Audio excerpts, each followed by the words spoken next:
নমস্কার বন্ধুরা, আজ আমি আবার নিয়ে এলাম তোমাদের পছন্দের অন্যতম রহস্যভেদী কিরিটি রায়কে, যাকে সৃষ্টি করেছিলেন ডক্টর নেহার রঞ্জন গুপ্ত, যিনি জন্মগ্রহণ করেছিলেন 1911 সালের 6ই জুন এবং তার মহাপ্রয়াণ ঘটে 1986 সালের 20শে ফেব্রুয়ারি। আজ আমার সংগৃহীত বইটির প্রকাশনার দায়িত্বে ছিলেন মিত্র অ্যান্ড ঘোষ পাবলিশার্স। এদের সকলের প্রতি আন্তরিকভাবে কৃতজ্ঞতা নিবেদন করে শুরু করছি আজকের গল্প কাতল সৈকতে। আজ থাকলো অন্তিম পর্ব।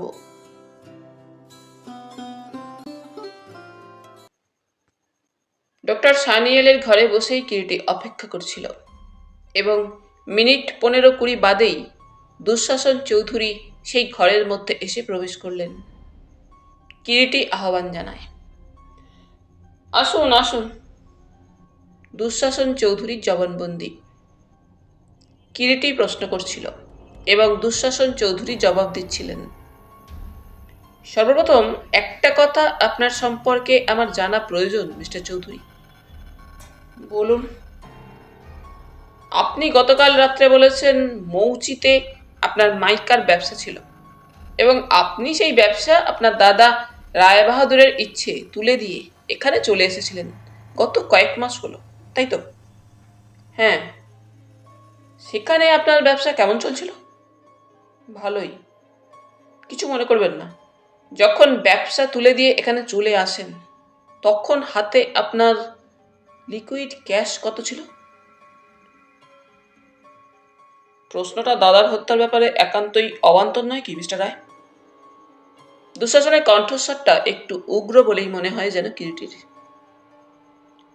অবান্তর হলে অবশ্যই এই প্রশ্নটা আপনাকে আমি করতাম না মিস্টার চৌধুরী, কিন্তু যদি জবাব না দিই? অবশ্য জবাব দেওয়া না দেওয়াটা আপনার একান্ত ইচ্ছাধীন। তবে আমার প্রশ্নের জবাবটা দিলে কিছুটা সন্দেহের হাত থেকে আপনি নিষ্কৃতি পেতেন। সন্দেহ? কি বলতে চান আপনি? বলতে চাই যে আমার ধারণা রায়বাহাদুরের হত্যাকাণ্ডটা সম্পূর্ণ অর্থ ঘটিত। অর্থই অনর্থ ঘটিয়েছে। আপনি তাহলে বলতে চান যে সম্পত্তির লোভেই দাদাকে কেউ হত্যা করেছে? নিশ্চয়ই। হঠাৎ কঠোর শোনায় যেন কিরিটির কণ্ঠস্বরটা। কয়েকটা মুহূর্ত অতঃপর দুঃশাসন চৌধুরী চুপ করে থাকেন। তারপর বলেন,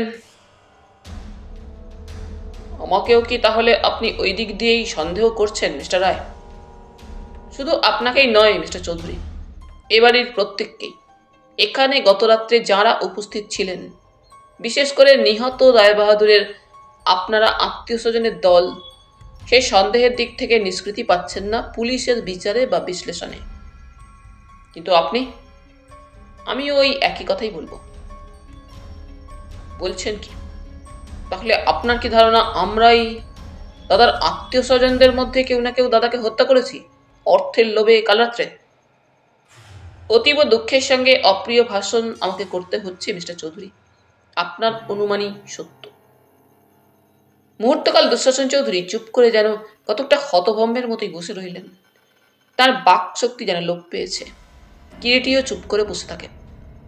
হঠাৎ আবার দুঃশাসন চৌধুরী প্রশ্ন করলেন, তাহলে আমাকেও আপনি দাদার হত্যাকারী বলে সন্দেহ করছেন? তার আগে আমি জিজ্ঞাসা করি, এ ব্যাপারে আপনি কি কাউকে সন্দেহ করেন? কিরিটির প্রশ্নটা যেন অতর্কিত দুঃশাসন চৌধুরীকে একটা নাড়া দিল। কতকটা হতচকিত ও বিহ্বল কণ্ঠেই দুঃশাসন চৌধুরী জবাব দেন, আমি? হ্যাঁ। আপনার কি কারো উপর সন্দেহ হয়? না। একটু ইতস্তত করেই জবাবটা দিলেন দুঃশাসন চৌধুরী। আচ্ছা, আপনার দাদার কোনো শত্রু ছিল বলে আপনার মনে হয়? বলতে পারি না। ইদানিং কিছুকালের মধ্যে বা পূর্বে আপনার দাদার সঙ্গে এ বাড়ির কারো কোনো মনোমালিন্যের কোনো কারণ ঘটেছিল বা ছিল বলতে পারেন? এমন কিছু বলতে পারি না। তবে এক মধ্যে মধ্যে শকুনির সঙ্গে দাদার খিটিমিটি হতো। তাছাড়া আর কারোর সঙ্গে কিছু শুনিনি। একটা কথা অবশ্যই, ইদানিং দাদা তো সকলের প্রতি বিতরক হয়ে উঠেছিলেন। শকুনিবাবুর সঙ্গে খিটিমিটি হবার কারণ কি জানেন কিছু? বলবেন না ওটার কথা। একটা হতচ্ছাড়া স্কাউন্ড্রেল। ওই যে বাড়িতে দাদার রোগসজ্জার পাশে নার্স দেখছেন, ওই মেয়েটাকে শকুনি বিয়ে করতে চায়। এক পয়সার মুরদ নেই। মা আমাদের ঘাড়ে বসে খাবে, তার উপরে বিয়ের শখ বাবুর। কেন, শকুনিবাবু কি কিছু করেন না? আড্ডা দেওয়া ছাড়া কিছু করে বলে তো জানি না। যেমন হয়েছেন আমাদের কাকা সাহেবটি, তেমনি ওই হতচ্ছাড়া বোম্বেটে শকুনিটা। একজন বসে বসে বাইজি আর মদে টাকা ওড়াচ্ছেন, আরেকজন ক্লাব, থিয়েটার আর আড্ডাবাজি করে টাকা ওড়াচ্ছেন। কিন্তু আমি যতদূর রায়বাহাদুরের সঙ্গে কথাবার্তা বলে বুঝেছিলাম, আপনাদের কাকা অবিনাশবাবুর প্রতি রায়বাহাদুরের কোনো বৃতৃষ্ণা বা বিরাগ ছিল বলে তো মনে হয়নি। ওই তো হয়েছিল মুশকিল। একটা অসম্ভব ফেদ ছিল কাকার প্রতি দাদার, এবং দাদা ওকে বরাবরই প্রশ্রয় দিয়েছে। কিরিটি অতঃপর কিছুক্ষণ আত্মচিন্তাতেই বোধহয় বিভোর হয়ে থাকে। আবার প্রশ্ন শুরু করে কিরিটি। আপনি কাল রাত্রি 3:30 থেকে আপনার দাদার হত্যা সংবাদ পেয়ে দাদার ঘরে আসবার আগে রাত 4টে পর্যন্ত সময়টা কোথায় ছিলেন? নিজের ঘরে জেগেই ছিলাম। কেন, আপনি তো ঘুমের ওষুধ খেয়েছিলেন, তাতেও আপনার ঘুম হয়নি? না। আর একটা কথা, আপনি ডক্টর সানিয়েলের ঘরে কাল রাত্রে যখন ঘুমের ওষুধ চাইতে আসেন, তখন বলেছিলেন গত 1 মাস ধরে আপনি এ বাড়িতে আসা অবধি নাকি অনিদ্রা রোগে ভুগছেন। আবার দালাল সাহেবের কাছে কিছুক্ষণ পরেই জবানবন্দিতে বললেন মাত্র 10 দিন আপনি এখানে এসেছেন। কোন কথাটা আপনার সত্যি? দুটোই সত্যি, স্থির কণ্ঠে দুঃশাসন চৌধুরী বললেন। কিরকম? বিস্মিত দৃষ্টিতে কিরিটি চৌধুরীর মুখের দিকে তাকালো। মাসখানেক হলো আমি বর্মা থেকে এখানে এসে পৌঁছেছি, এবং এই জায়গায় থাকলেও এ বাড়িতে ঠিক আমি ছিলাম না। কিরকম? এখান থেকে মাইল 15 দূরে আমাদের একটা কলিয়ারিতে গোলমাল চলছিল। এখানে এসে পৌঁছবার পর সেখানে আমাকে দাদা অসুস্থ বলে তার নির্দেশে চলে যেতে হয়। এই সবে সেখান থেকে দিন 10 হলো এই বাড়িতে ফিরে এসেছি। কিরিটি দুঃশাসন চৌধুরীর জবাবে কিছুক্ষণ চুপ করে কি যেন ভাবে, তারপর আবার তার মুখের দিকে চেয়ে প্রশ্ন শুরু করে। দালাল সাহেবের কাছে জবানবন্দিতে আপনি রুচিরা দেবীর কথায় অস্বীকৃতি জানিয়ে বলেছেন আপনি রায়বাহাদুরের নিহত হওয়ার সংবাদটা নাকি তাকে আদৌ দেননি। অথচ রুচিরা দেবী জোর দিয়ে বলছেন সে মিথ্যে কথা বলছে, আমি কেবল বৃহন্নলাকে সংবাদটা দিয়েছিলাম। আচ্ছা, রায়বাহাদুরের ঘরের মধ্যে প্রবেশ করে যে ভৃত্যটিকে আপনি দেখেছিলেন তার নাম কি? কৈরালা প্রসাদ। কতদিন সে এখানে আছে? দাদার খাস ভৃত্য। শুনেছি বছর 5 সে বাড়িতে কাজ করছে। ইদানিং রোগীর ঘরের যাবতীয় ফাইফরমাস সে খাটত। লোকটি বিশ্বাসযোগ্য নিশ্চয়ই? হ্যাঁ, সেই রকমই তো মনে হয়। আচ্ছা, আপনি যদি রুচিরা দেবীকে সংবাদটা না দিয়ে থাকেন, তাকে কে ওই সংবাদটা দিতে পারে বলে আপনার মনে হয়? বলতে পারি না। আপনি কি বিয়ে করেছেন? কিরিটির প্রশ্নটা যেন অত্যন্ত অতর্কিতভাবেই আসে, এবং প্রশ্নের জবাবটা সঙ্গে সঙ্গে না দিয়ে একটু যেন ইতস্তত করেই দুঃশাসন চৌধুরী বললেন, না। আরেকটি কথা মিস্টার চৌধুরী, রায়বাহাদুরের যে বদ্ধমূল ধারণা হয়েছিল গতকাল রাত ঠিক 4টের সময় তার মৃত্যু হবে বা কেউ তাকে হত্যা করবে, এ ধরনের বদ্ধমূল ধারণা হওয়ার কোনো কারণ ছিল বলে আপনি জানেন কিছু? না। সত্যি কথা বলতে কি মিস্টার রায়, ব্যাপারটাকে তো আমি শোনা অবধি হাস্যকর বলেই কোনো গুরুত্ব দিইনি গোড়া থেকেই। আচ্ছা, আপনি এবার যেতে পারেন। বৃহন্নলা চৌধুরীকে একটিবার পাঠিয়ে দিন এ ঘরে। দুঃশাসন চৌধুরী অতঃপর ঘর হতে বের হয়ে গেলেন।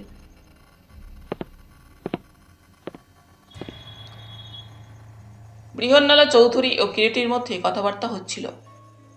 গতরাত্রে রায়বাহাদুরের নিহত হওয়ার সংবাদ পেয়েই আমি যখন রায়বাহাদুরের ঘরের মধ্যে প্রবেশ করি, সেখানে আপনার কাকা ও আপনাকে আমি দাঁড়িয়ে থাকতে দেখেছিলাম। কিন্তু একটু পরে লক্ষ্য করে দেখি আপনি ঘরে নেই। হঠাৎ ঘর থেকে চলে গিয়েছিলেন কোথায়, আর কেনই বা গিয়েছিলেন? আমার ঘরে। কাকা যখন আমার শোবার ঘরে গিয়ে বাবার নিহত হওয়ার সংবাদটা দেন, আমি একেবারে হতভম্ব হয়ে গিয়েছিলাম। তারপর কাকার সঙ্গে সঙ্গেই বাবার ঘরে গিয়ে ঢুকি, কিন্তু পরে ওই ভীষণ দৃশ্য দেখেই সমস্ত মাথাটা যেন কেমন আমার বো বো করে হঠাৎ ঘুরে উঠল। আর দাঁড়িয়ে থাকতে পারলাম না, তাড়াতাড়ি আবার ঘর থেকে বের হয়ে যাই। তারপর আবার দালাল সাহেব ডেকে পাঠাতে ফিরে আসি। রাত্রি 3:30 থেকে আপনার কাকা আপনাকে ডাকতে যাওয়া পর্যন্ত আপনি কি করছিলেন? গতকালই তো আমি বলেছি, শরীরটা আমার বিশেষ ভালো না থাকায় সন্ধ্যা থেকেই প্রায় আমি আমার ঘরেই ছিলাম, বিছানাতেই শুয়েছিলাম। তবে ঠিক ভালোভাবে ঘুমোইনি, একটা আধো ঘুম আধো জাগা অবস্থা। একটা কথা বৃহন্নলাবাবু, আপনি কি সত্যি আপনার বাবার কোনো উইল আছে বলে জানেন না? যতদূর জানি বাবার কোনো উইল নেই, আর থাকলেও আমার সেটা জানা নেই মিস্টার রায়। আপনি বলতে পারেন আপনার কাকা দুঃশাসন চৌধুরীর প্রতি আপনার বাবার ঠিক মনোগত ভাবটা কেমন ছিল? কিরিটির প্রশ্নে স্পষ্টই বোঝা গেল বৃহন্নলা চৌধুরী যেন একটু ইতস্তত করছেন। জবাবটা দিতে কেমন যেন একটু সংকোচ ও দ্বিধাবোধ করছেন। না, অবশ্য আপনি যতটুকু জানেন ততটুকুই আমি জানতে চাই আপনার কাছ থেকে বৃহন্নলাবাবু। কাকা তো মাত্র মাসখানেক হলো ফিরে এসেছেন। এই সময়ের মধ্যে তেমন বিশেষ কিছু আমার চোখে পড়েছে বলে তো কই আমার মনে পড়ছে না। তবে ইতিমধ্যে কাকা এখানে আসবার পরই একদিন রাত্রে জানি না কি কারণে বাবা ও কাকা দুজনের মধ্যে একটা বচসা ও কথা কাটাকাটি হয়েছিল, এবং পরদিন সকালেই এখান থেকে মাইল 15 দূরে একটা কুলিয়ারিতে কাকা চলে যান। সেই বচসার বিষয়বস্তুটা কি ছিল কিছুই জানেন না? না। সেই ঘরে আর কেউ ছিল? না। আপনি সে কথা জানলেন কি করে? কি একটা স্টেটের কাজেই এই সময় বাবার ঘরের দিকে যাচ্ছিলাম। দরজার কাছাকাছি যেতেই শুনলাম কাকা খুব যেন রাগতভাবেই চেঁচিয়ে কথা বলছেন। শুনতে পেয়েছিলেন তার কোনো কথা? মনে করে বলতে পারেন কিছু? হ্যাঁ, একটা কথা কেবল শুনতে পেয়েছিলাম। কাকা বলছিলেন, এ তোমার অত্যন্ত অন্যায়, এভাবে বঞ্চিত করবার তোমার কোনো আইনগত অধিকার নেই জানবে। তারপরে কাকা দেখলাম ঘর থেকে দ্রুত চঞ্চল পদেই যেন বের হয়ে গেলেন। বাবার ঘরে ঢুকে দেখি বাবাও যেন তখন বেশ উত্তেজিত, কিন্তু তার সঙ্গে ওই সম্পর্কে আমার কোনো কথাই হয়নি সে সময়। আপনার প্রতি আপনার কাকার মনোগত ভাবটা তো ভালো বলেই মনে হলো, তাই না? হ্যাঁ, কাকা আমাকে চিরদিনই একটু বেশি স্নেহ করেন। বিদেশে থাকাকালীন একমাত্র আমার কাছেই তিনি যা চিঠিপত্র মধ্যে মধ্যে দিতেন। মৌচির মাইকার বিজনেস তুলে দিয়ে বাংলাদেশে ফিরে আসবার জন্য আপনার কাকাকে শুনলাম আপনার বাবাই নাকি পিড়াপিড়ি করেছিলেন। কথাটা সত্যি? হ্যাঁ, বাবা কাকাকে একমাত্র ভাই বলে চিরদিনই বিশেষ একটু স্নেহ করতেন। কাকার বিদেশ যাওয়াটা শুনেছিলাম বাবার অমতেই হয়েছিল। বিদেশ যাওয়ার আপনার কাকার কোনো কারণ ছিল বলে জানেন? বিদেশ যাওয়ার আগে কাকা বাবার ব্যবসাতেই কাজ করতেন। তারপর সঠিক আমি জানি না আসল ব্যাপারটা কি, তবে মনে হয় ব্যবসা সংক্রান্ত ব্যাপারেই বোধহয় কি একটা গোলমাল হয়। তারপরেই কাকা বাবার কাছ থেকে কিছু টাকা নিয়ে মৌচিতে তার এক বন্ধু মাইকার বিজনেস করছিলেন, সেই বিজনেসে গিয়ে যোগ দেন, এবং শুনেছি ব্যবসাতে নাকি তার খুব উন্নতি হয় এবং যথেষ্ট অর্থগমও হতে থাকে। একটা কথা, আশা করি কিছু মনে করবেন না প্রিয়নালাবাবু, আপনার কাকার বর্তমান আর্থিক অবস্থাটা কেমন বলতে পারেন? সঠিক আমি জানি না, তবে নগদ টাকা বেশ কিছু তার হাতে আছে বলেই আমার তো ধারণা। কেন আপনার এ ধারণা? বলতে আপনার আপত্তি আছে কি কিছু? এখানে এসে অবধেই তিনি আমাকে প্রায়ই বলেছেন কোডারমাতে আবার তিনি মাইকার বিজনেস বড় করেই শুরু করবেন। ইতিমধ্যে 2-1 বার কোডারমায় গিয়ে ঘুরেও এসেছেন। আচ্ছা, আপনি আপনার পিতার হত্যার ব্যাপারে কাউকে সন্দেহ করেন কি? না। ধীর সংহত কণ্ঠে জবাব দিলেন বৃহন্নলা চৌধুরী। আপনি এবারে যেতে পারেন মিস্টার চৌধুরী। আপনার দাদু অবিনাশ বাবুকে যদি এ ঘরে একবার দেখা করতে আসতে বলি, আসবেন কি? যদি মনে কিছু না করেন মিস্টার রায়, আমার মনে হয় যদি তাকে কিছু জিজ্ঞাসা করতে চান তাহলে তার ঘরে গেলেই বোধহয় ভালো হয়, কারণ তাকে ডাকলে যে তিনি আসবেন আমার তো মনে হয় না।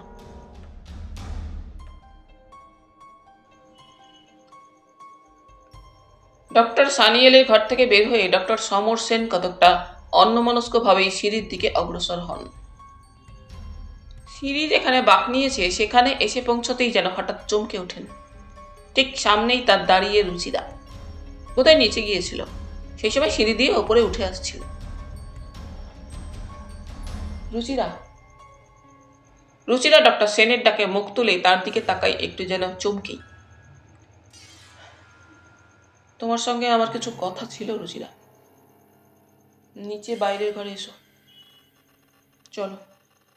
রুচিরাকেই অতঃপর অনুসরণ করে ডক্টর সেন পূর্বরাত্রে সেই নিচেকার বিরাট খালি ঘরটার মধ্যে গিয়ে প্রবেশ করলেন। কাল রাত্রে দেখা গিয়েছিল ঘরের জানালা দরজাগুলো বন্ধ, কিন্তু আজ দেখা গেল জানালাগুলো খোলা। একটা খোলা জানালার সামনে দুজন এসে দাঁড়ায়। রুচিরাই প্রথমে কথা বলে মৃদু হেসে। তোমাকে কাল রাত্রে বাড়িতে দেখেও কেন না চেনবার ভান করেছি তাই জিজ্ঞাসা করবে তো? হ্যাঁ, তাছাড়া তাছাড়া আবার কি? তাছাড়া সমীরবাবুর সঙ্গে যে অলরেডি তোমার বিয়ের সম্বন্ধ ঠিক হয়ে গেছে, সেটাই বা এতদিন জানাওনি কেন? রুচিরা ডক্টর সেনের কথার জবাব দেয় না, চুপ করেই থাকে। ডক্টর সেন আবার বলেন, এই জন্যেই যে এতদিন বারবার তোমার কাছে প্রপোজ করা সত্ত্বেও আমার কোনো জবাব দাওনি, তাও বুঝলাম, কিন্তু এর তো কোনো প্রয়োজন ছিল না রুচিরা। রুচিরা তথাপি চুপ। কি জবাব দিচ্ছ না যে? যে জবাবই এখন দিই না কেন তুমি তো বিশ্বাস করবে না সমর। বিশ্বাস করবো না? না। তারপর একটু থেমে আবার বলে, কার কাছে তুমি কি শুনেছ তা জানি না, তবে আমি ভেবেছিলাম তুমি অন্তত আমাকে এতদিনে বুঝতে পেরেছ। হ্যাঁ, বুঝেছি বই কি। বড়লোক স্বামীর লোভ তুমি ছাড়তে পারোনি বলেই গরিব আমাকে নিয়ে তুমি এতদিন ধরে খেলা খেলছো। সমর! হ্যাঁ হ্যাঁ, তাই। কিন্তু এর কি প্রয়োজন ছিল বলতে পারো রুচিরা দেবী? তোমার আর কোনো কথা যদি না থাকে তো এবারে আমি যাব। যাবে বই কি, খেলাটা যখন জানতে পেরে গেছি। সমর সেনের কথাটা শেষ হলো না। ঘরের মধ্যে কিরিটির গলা শোনা গেল। সমরবাবু! দুজনেই চমকে অদূরে উপস্থিত কিরিটির দিকে তাকায়। কিরিটি যে ইতিমধ্যে নিজের ঘর থেকে বেরোবার মুখে সিঁড়ির সামনে ওদের দূর থেকে দেখে একেবারে কাছাকাছি এসে দাঁড়িয়ে ওদের কথাগুলো শুনেছে, সেটা দুজনের একজনও টের পায়নি। কিরিটি অতঃপর বলল, আপনারা দুজনেই একটু ভুল বুঝছেন দুজনকে। ডক্টর সেন, আপনার এটা অন্তত বোঝা উচিত ছিল যে রুচিরা দেবীর মা এখানে বর্তমান। আমি জানি তা মিস্টার রায়, ডক্টর সেন বললেন। কিরিটি আবার যেন কি বলতে যাচ্ছিল, এবার রুচিরা বাধা দিল। মিস্টার রায়, না রুচিরা দেবী, মিথ্যে মন গড়া মনোমালিন্যের বোঝা টেনে লাভ নেই। শুনুন ডক্টর সেন, ওর মা সমীরবাবুর সঙ্গে ওর বিয়ের সব কথাবার্তা ঠিক করলেও ওর মত পাননি। বলেই হঠাৎ ঘুরে দাঁড়িয়ে মৃদু হেসে বলে, ঝগড়াটা তাহলে এবার মিটিয়ে ফেলুন, আমি চলি। কিরিটি স্থান ত্যাগ করে। অবিনাশ চৌধুরী ঘরের দরজা ভেতর হতে ভেজানোই ছিল। দরজার গায়ে মৃদু করাঘাত করে কিরিটি। ভেতর হতে সুমিষ্ট শান্ত গলায় প্রশ্ন আসে, কে? আমি কিরিটি। আসুন। ভেতর থেকে আহ্বান আসে। দরজা ঠেলে কিরিটি ঘরের মধ্যে প্রবেশ করল। খোলা দরজার দিকে মুখ করে দাঁড়িয়েছিলেন অবিনাশ চৌধুরী, হাত দুটি তার পশ্চাতের দিকে নিবদ্ধ। পরিধানের দামি শান্তিপুরি মিহি ধুতি, গিলে করা কোঁচাটা মেঝেতে লুটোচ্ছে। গায়ে একটা সবুজ রঙের কাশ্মীরি কলকাতলা দামি শাল। মেঝেতে পুরু দামি গালিচা বেছানো। একপাশে কয়েকটি বাদ্যযন্ত্র এলোমেলো পড়ে আছে। দেয়ালের দিকে ঘেঁষে একটি কাঁচের আলমারি, ভেতরে সুন্দরভাবে সাজানো নানা বই। অবিনাশ চৌধুরী একবার ফিরেও তাকালেন না, যেমন পেছন ফিরে দাঁড়িয়েছিলেন তেমনই নিঃশব্দে কিছুক্ষণ দাঁড়িয়ে রইলেন। কিরিটিও নিঃশব্দে কিছুক্ষণ দাঁড়িয়ে রইল। তারপর রায়মশাই কি মনে করে আমার ঘরে? মৃদু শান্ত কণ্ঠে একসময় অবিনাশ চৌধুরী আগের মতো দাঁড়ানো অবস্থাতেই প্রশ্ন করলেন। আপনার সঙ্গে কয়েকটা কথা ছিল কাকা সাহেব। কথা? আগে। আবার কিছুক্ষণ পীড়াদায়ক স্তব্ধতা।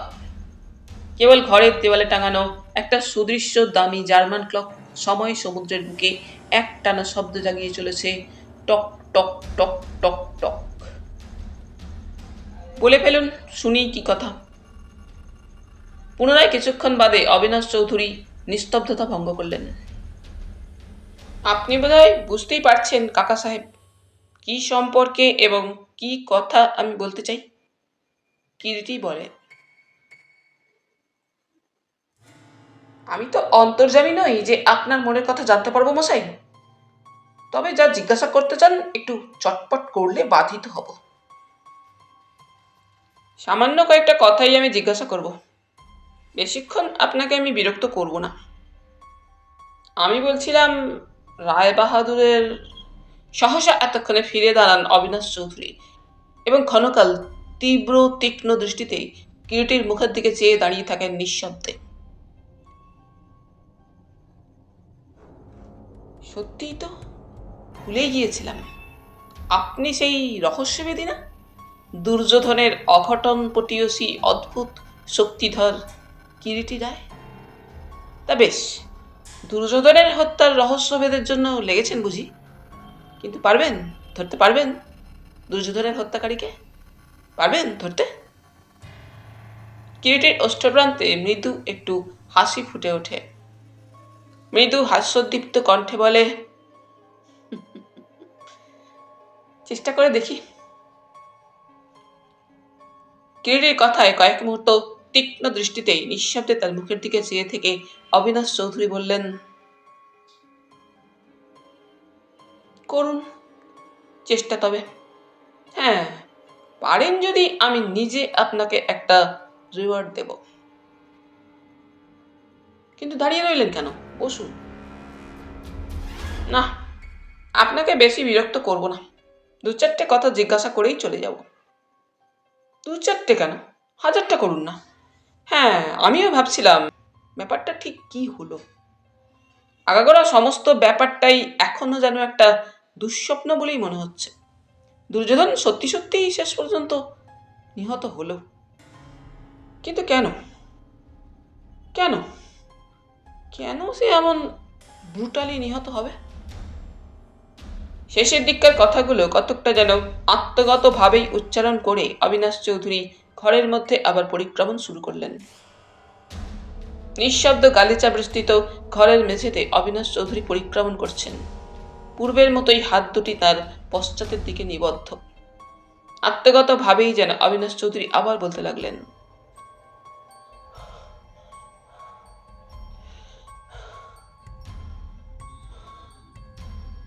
It's a curse. বুঝলে, কার্স, অভিশাপ, সুরমার অভিশাপ। একটা দিনের জন্যেও শান্তি দেয়নি। কার কথা বলছেন কাকা সাহেব? কিরিটি মৃদু কণ্ঠে প্রশ্ন করল। কিরিটির প্রশ্নে অবিনাশ চৌধুরী যেন চমকে ওঠেন। হ্যাঁ, কি বললেন? না, কারো কথাই নয়। কিন্তু আপনি আপনি এখানে কি চান? কি প্রয়োজন আপনার? শেষের দিকে অবিনাশ চৌধুরীর কণ্ঠস্বর যেন বদলে গেল, রুক্ষ কর্কশ, এবং পরক্ষণেই মহাবীর সিং, মহাবীর সিং বলে অবিনাশ চৌধুরী চিৎকার করে ভৃত্যকে ডাকেন। সঙ্গে সঙ্গে ঘরের ভেতর দিকের একটা দরজা খুলে গেল এবং বৃদ্ধ গোছের একজন বোধহয় রাজপুত ঘরের মধ্যে প্রবেশ করল। জি মহারাজ। বাইজি, অবিনাশ চৌধুরী বললেন।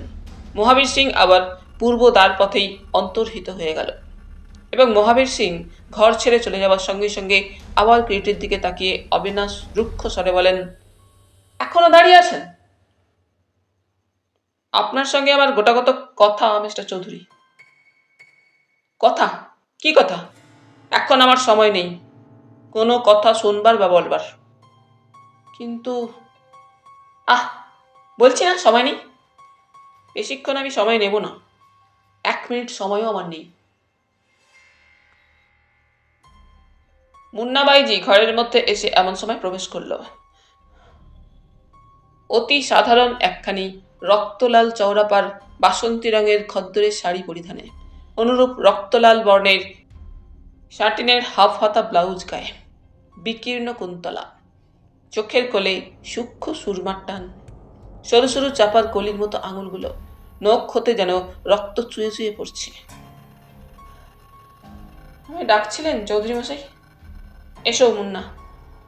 এবারে সম্পূর্ণ অন্য কণ্ঠস্বর, যেন অবিনাশ চৌধুরী নয়। আজ সকালে তুমি যে ভৈরব রাগটা ধরেছিলে, কিছুতেই মনের মধ্যে আর সেই সুরটাকে খুঁজে পাচ্ছি না। সুরটাকে ফিরিয়ে আনতে পারো বাইজি? মুন্না বাইজি নিঃশব্দে এগিয়ে গিয়ে মেঝের গালিচার উপর হতেই বিনাটা কোলে টেনে নিয়ে তারে মৃদু আঘাত করল। তারের বুকে রিনিঝিনি শব্দ জাগে এবং সেই সঙ্গে কণ্ঠ বাইজির গুনগুনিয়ে ওঠে। অবিনাশ গালিচার উপরে বসে একটা তাকিয়া কোলের কাছে হাত বাড়িয়ে টেনে নিয়ে নিজেকে তাকিয়ার উপর এলিয়ে দিয়ে চোখ বুঝলেন।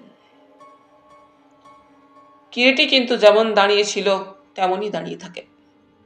সে নিজে অত্যন্ত সঙ্গীত পিপাসু হলেও বর্তমানে তার সমগ্র চিন্তারাজ্যকে মন্থন করে যে চিন্তা ঘূর্ণাবর্ত রচনা করেছিল, সঙ্গীতের সুর তার মধ্যে যেন কোনো মতেই প্রবেশ করতে পারে না, এতটুকু স্পর্শও যেন করে না।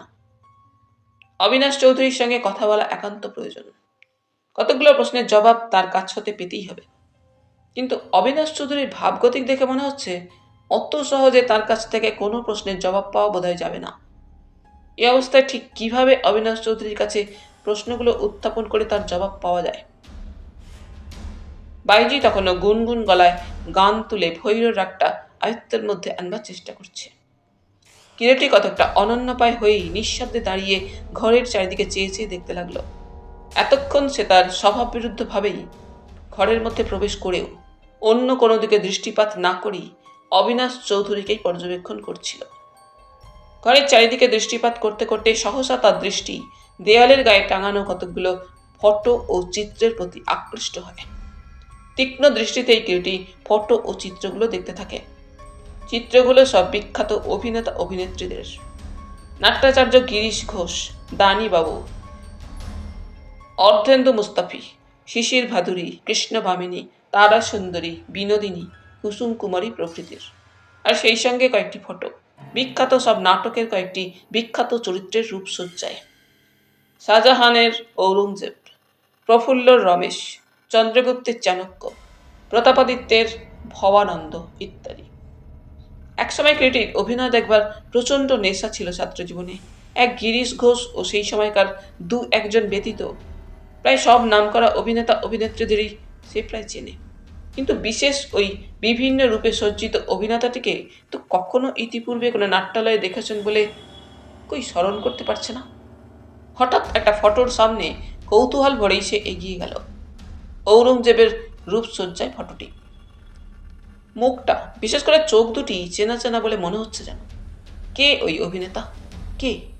সহসা যেন বিদ্যুৎ চমকের মতোই মানসপটে একটা সম্ভাবনা উঁকি দিয়ে যায়। তবে কি? সঙ্গে সঙ্গে ঘুরে দাঁড়ায় কিরিটি এবং ঘুরে দাঁড়াতেই অবিনাশ চৌধুরীর কৌতূহলী দৃষ্টির সঙ্গে তার দৃষ্টি বিনিময় হয়। কি দেখছেন মিস্টার রায়? অবিনাশ চৌধুরী প্রশ্ন করেন। আপনারই রূপসজ্জার ফটো বোধহয় এগুলো, প্রশ্ন করে কিরিটি। এতক্ষণ ধরে ঘরের মধ্যে যার উপস্থিতিকে অবিনাশ চৌধুরী ভ্রুক্ষেপ মাত্র করেননি, ফিরে তাকাননি পর্যন্ত তার দিকে।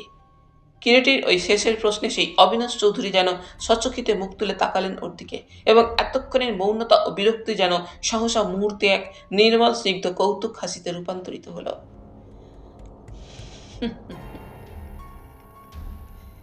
স্নিগ্ধ প্রসন্ন কণ্ঠে চৌধুরী বললেন, হ্যাঁ, এককালে আমার ওই থিয়েটার করা একটা প্রচণ্ড নেশা ছিল রায়মশাই। বলতে বলতে সহসা উপবিষ্ট অবিনাশ গালিচা ছেড়ে উঠে কিরিটির একেবারে পাশটিতে এসে দাঁড়ালেন। আপনি কখনো পাবলিক স্টেজে অভিনয় করেছেন? না, সাধারণ রঙ্গমঞ্চে পেশাদারিভাবে অভিনয় আমার ধাতে ঠিক খাপ খেত না রায়মশাই। স্টেজ ও অভিনয়ের ব্যাপারে আমার যেমন আগ্রহ, কৌতূহল ও নিষ্ঠার অভাব ছিল না, তেমনি অর্থব্যয়ও কম করিনি। শুধু আমাদের দেশেই নয়, ওদের দেশের অভিনয়, অভিনেতা ও ওখানকার রঙ্গমঞ্চ সম্পর্কে জ্ঞান আহরণ করার জন্য ওদের দেশেও গিয়েছি এবং জীবনে একসময় অভিনয়কে পেশা বলে গ্রহণ করব ভেবেছিলাম। কিন্তু আপনি হয়তো জানেন না রায়মশাই, এদেশের অভিনয় শিল্পের সঙ্গে যেসব পুরুষ ও নারী সংশ্লিষ্ট, বলতে গেলে তাদের মধ্যে সকলেরই প্রায় অত বড় একটা শিল্পের প্রতি যে নিষ্ঠা ও শ্রদ্ধা থাকা দরকার, তার বিন্দুমাত্র আদৌ নেই। সেই জন্যই শেষ পর্যন্ত রঙ্গমঞ্চ ও অভিনয়কে ত্যাগ করে আসতে বাধ্য হয়েছিলাম আমি। দোষটা হয়তো এক পক্ষেরই নয় চৌধুরী মশাই। কিরিটি মৃদু হেসে বলে, জনসাধারণের কাছ থেকেই বা অভিনেতা অভিনেত্রীরা কতটুকু সম্মান পেয়ে থাকেন আমাদের দেশে বলুন। শ্রদ্ধা আকর্ষণ করতে হয়, অর্জন করতে হয় মিস্টার রায়। ভিক্ষুকের মতো হাত পেতে তা মেলে না। কিরিটি ও অবিনাশ চৌধুরীর কথাবার্তায় আকৃষ্ট হয়ে ইতিমধ্যে কখন একসময় বাইজি গুনগুন করে কণ্ঠে যে তাল তুলেছিল, সেটা মাঝপথেই থামিয়ে দিয়ে কখন একসময় ওদের কথাবার্তায় কান দিয়েছিল। কেবল মধ্যে মধ্যে অন্যমনস্কভাবে প্ররস্থিত বিনার তারে মৃদু মৃদু অঙ্গুলি সঞ্চালন করছিল। মধ্যে মধ্যে রিনঝিন একটা মিষ্টি তারের আওয়াজ শোনা যাচ্ছিল। অবিনাশ চৌধুরী যেন কিরিটির প্রতি সহসা অত্যন্ত প্রসন্ন হয়ে ওঠেন। অবিনাশ ও কিরিটি অভিনয় সংক্রান্ত আলাপ আলোচনায় এতটা তন্ময় হয়ে ওঠে যে বাইজি যে এক প্রকার বাধ্য হয়েই একসময় প্ররস্থিত বিনাটি গালিচার ওপর নিঃশব্দে নামিয়ে রেখে ঘর থেকে বের হয়ে গেল, অবিনাশ চৌধুরীরও যেন সেটা নজরেই পড়ে না। কিরিটি অবিনাশ চৌধুরীর সঙ্গে আলোচনায় নিবিষ্ট থাকলেও তার মনে সক্রিয় অংশটা কিন্তু সুযোগের অপেক্ষায় ছিল। কখন কোন ফাঁকে সে তার আসল বক্তব্যের মধ্যে প্রবেশ করবে, সুযোগ করে দিলেন অবিনাশ চৌধুরী নিজেই। সহসা তিনি কিরিটিকে প্রশ্ন করলেন, আপনার কি যেন প্রয়োজন ছিল আমার কাছে রায়মশাই? আপনি বলছিলেন। না না থাক, সে অন্য সময় হবে খুন। স্বর্ণলঙ্কাধিপতি রাবণের খেদোক্তি শোনেননি? আজ নয় কাল, এই করে করে স্বর্গের সিঁড়ি শেষ পর্যন্ত তার তৈরি করাই হলো না। বলুন, আউট উইথ ইট। বিশেষ তেমন কিছু না, আপনি তো জানেন মৃত্যু ভয়ে ভীত হয়েই রায়বাহাদুর আমাকে এখানে আনিয়েছিলেন। এখন যদি তার হত্যাকারীকে... কথাটা কিরিটি শেষ না করেই থেমে গেল এবং সংকোচের সঙ্গে অবিনাশ চৌধুরীর মুখের দিকে তাকায়। অবিনাশ চৌধুরীও যেন হঠাৎ ওই কথায় কেমন কিছুক্ষণের জন্য গুম হয়ে থাকেন। শুধু তাই নয়, কিরিটির মনে হয় অবিনাশ চৌধুরী কেমন যেন একটু চিন্তিত। তার প্রশস্ত উন্নত ললাটে কয়েকটা চিন্তার রেখা জেগে উঠেছে। একসময় ধীরে ধীরে অবিনাশ চৌধুরী বলতে শুরু করলেন, কি জানেন রায়মশাই, সবই দুর্ভাগ্য। নচেত বয়স হয়েছে আমার, যাওয়ার কথা তো আমারই, কিন্তু চলে গেল দুর্যোধন। অবশ্যই আপনারা বলবেন সে তো অসুস্থ ছিলই। তা ছিল, ওইভাবে না মরে যদি সে অসুখেই মারা যেত তবে তো দুঃখটা এত হতো না, এত পেনফুল হতো না ব্যাপারটা। ওরা তো জানে না এই বিরাট কলিয়ারির বিজনেস দুজনে মিলে আমরা গায়ের রক্ত জল করে দিনের পর দিন, রাত্রির পর রাত্রি অক্লান্ত পরিশ্রমে তিল তিল করে কিভাবে গড়ে তুলেছিলাম।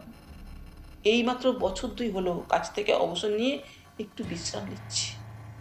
দুর্যোধন যে আমার কতখানি ছিল, ভাইপো হলেও সে আমার বন্ধু বলতে বন্ধু, শহীদ, পরামর্শদাতা, সঙ্গী, সাথী, একাধারে সেই আমার সব ছিল। দুর্যোধনই ছিল এ গোষ্ঠীর মধ্যে মানুষের মতো মানুষ। নচেত এই চৌধুরী বাড়িতে আর মানুষ বলতে একটা প্রাণীও আছে নাকি? ওর একমাত্র ছেলে ওই বৃহন্নলা, ওটা তো মেয়ে মানুষের অধম, এফিমিনেট, মেরুদণ্ডহীন। একমাত্র ওই ভাই দুঃশাসন, ওটার কিছু বুদ্ধি ছিল, কিন্তু ওটার মাথায়ও পোকা আছে। পোকা আছে? কিরিটি প্রশ্ন ভরা দৃষ্টিতে তাকায় অবিনাশ চৌধুরীর মুখের দিকে। তা নয় তো কি, নইলে ও হতভাগাটার মধ্যেও পার্টস ছিল। এককালে চমৎকার গান বাজনার শখ ছিল, কিন্তু সব গোল্লায় দিয়ে বসে আছে। কেন, এখন আর গান বাজনার শখ নেই বুঝি? না, এখন কেবল এক নেশা হয়েছে, টাকা টাকা আর টাকা। দিবারাত্রে কেবল ফন্দি ফিকির আঁটছে, কিসে টাকা আসবে। আচ্ছা, শুনেছিলাম মৌচিতে বিজনেসে নাকি বেশ টাকা উনি রোজগার করেছিলেন, তবে চলে এলেন কেন হঠাৎ? বেশ টাকা রোজগার করেছিল না ঘোড়ার ডিম, সেখানকার ব্যবসা নষ্ট করে এখন এখানে বসে সব লন্ডভন্ড করবে, এই মতলব। মূর্খে, দুর্যোধন গেল, আমিও আর কটা দিনই বা। থাকলে ওর আর বৃহন্নলারই থাকতো। বৃহন্নলাটা একটা হস্তি মূর্খ, এখন সুবিধেই হলো, দুদিনে সব তছনছ করে দেবে। কিন্তু গত রাত্রে আপনি তো বলছিলেন রায়বাহাদুরের উইল আছে। উইল? হ্যাঁ, উইল একটা আছে। আর আমি জানি সে উইলে একটা কপর্দক কারো নষ্ট করার ক্ষমতা নেই, এমনভাবেই ব্যবস্থা করা হয়েছে। কিন্তু সাতটা কলিয়ারির দেখাশোনা করবে কে? কাঁচা পয়সা কলিয়ারিতে, ওরা কাকা ভাইপোই তো দেখবে সব। দিনের আলোয় পুকুর চুরি হলেই বা ঠেকাচ্ছে কে? আচ্ছা, উইলটা কি রেজিস্ট্রি করা আছে? তা জানি না, সংবাদ রাখি না। আচ্ছা কাকা সাহেব, রায়বাহাদুর যে নিহত হবেন গত রাত্রে রাত 4টের সময়, এই বদ্ধমূল ধারণাটা তার কেন হয়েছিল বলতে পারেন কিছু? কোনো কারণ ছিল কি?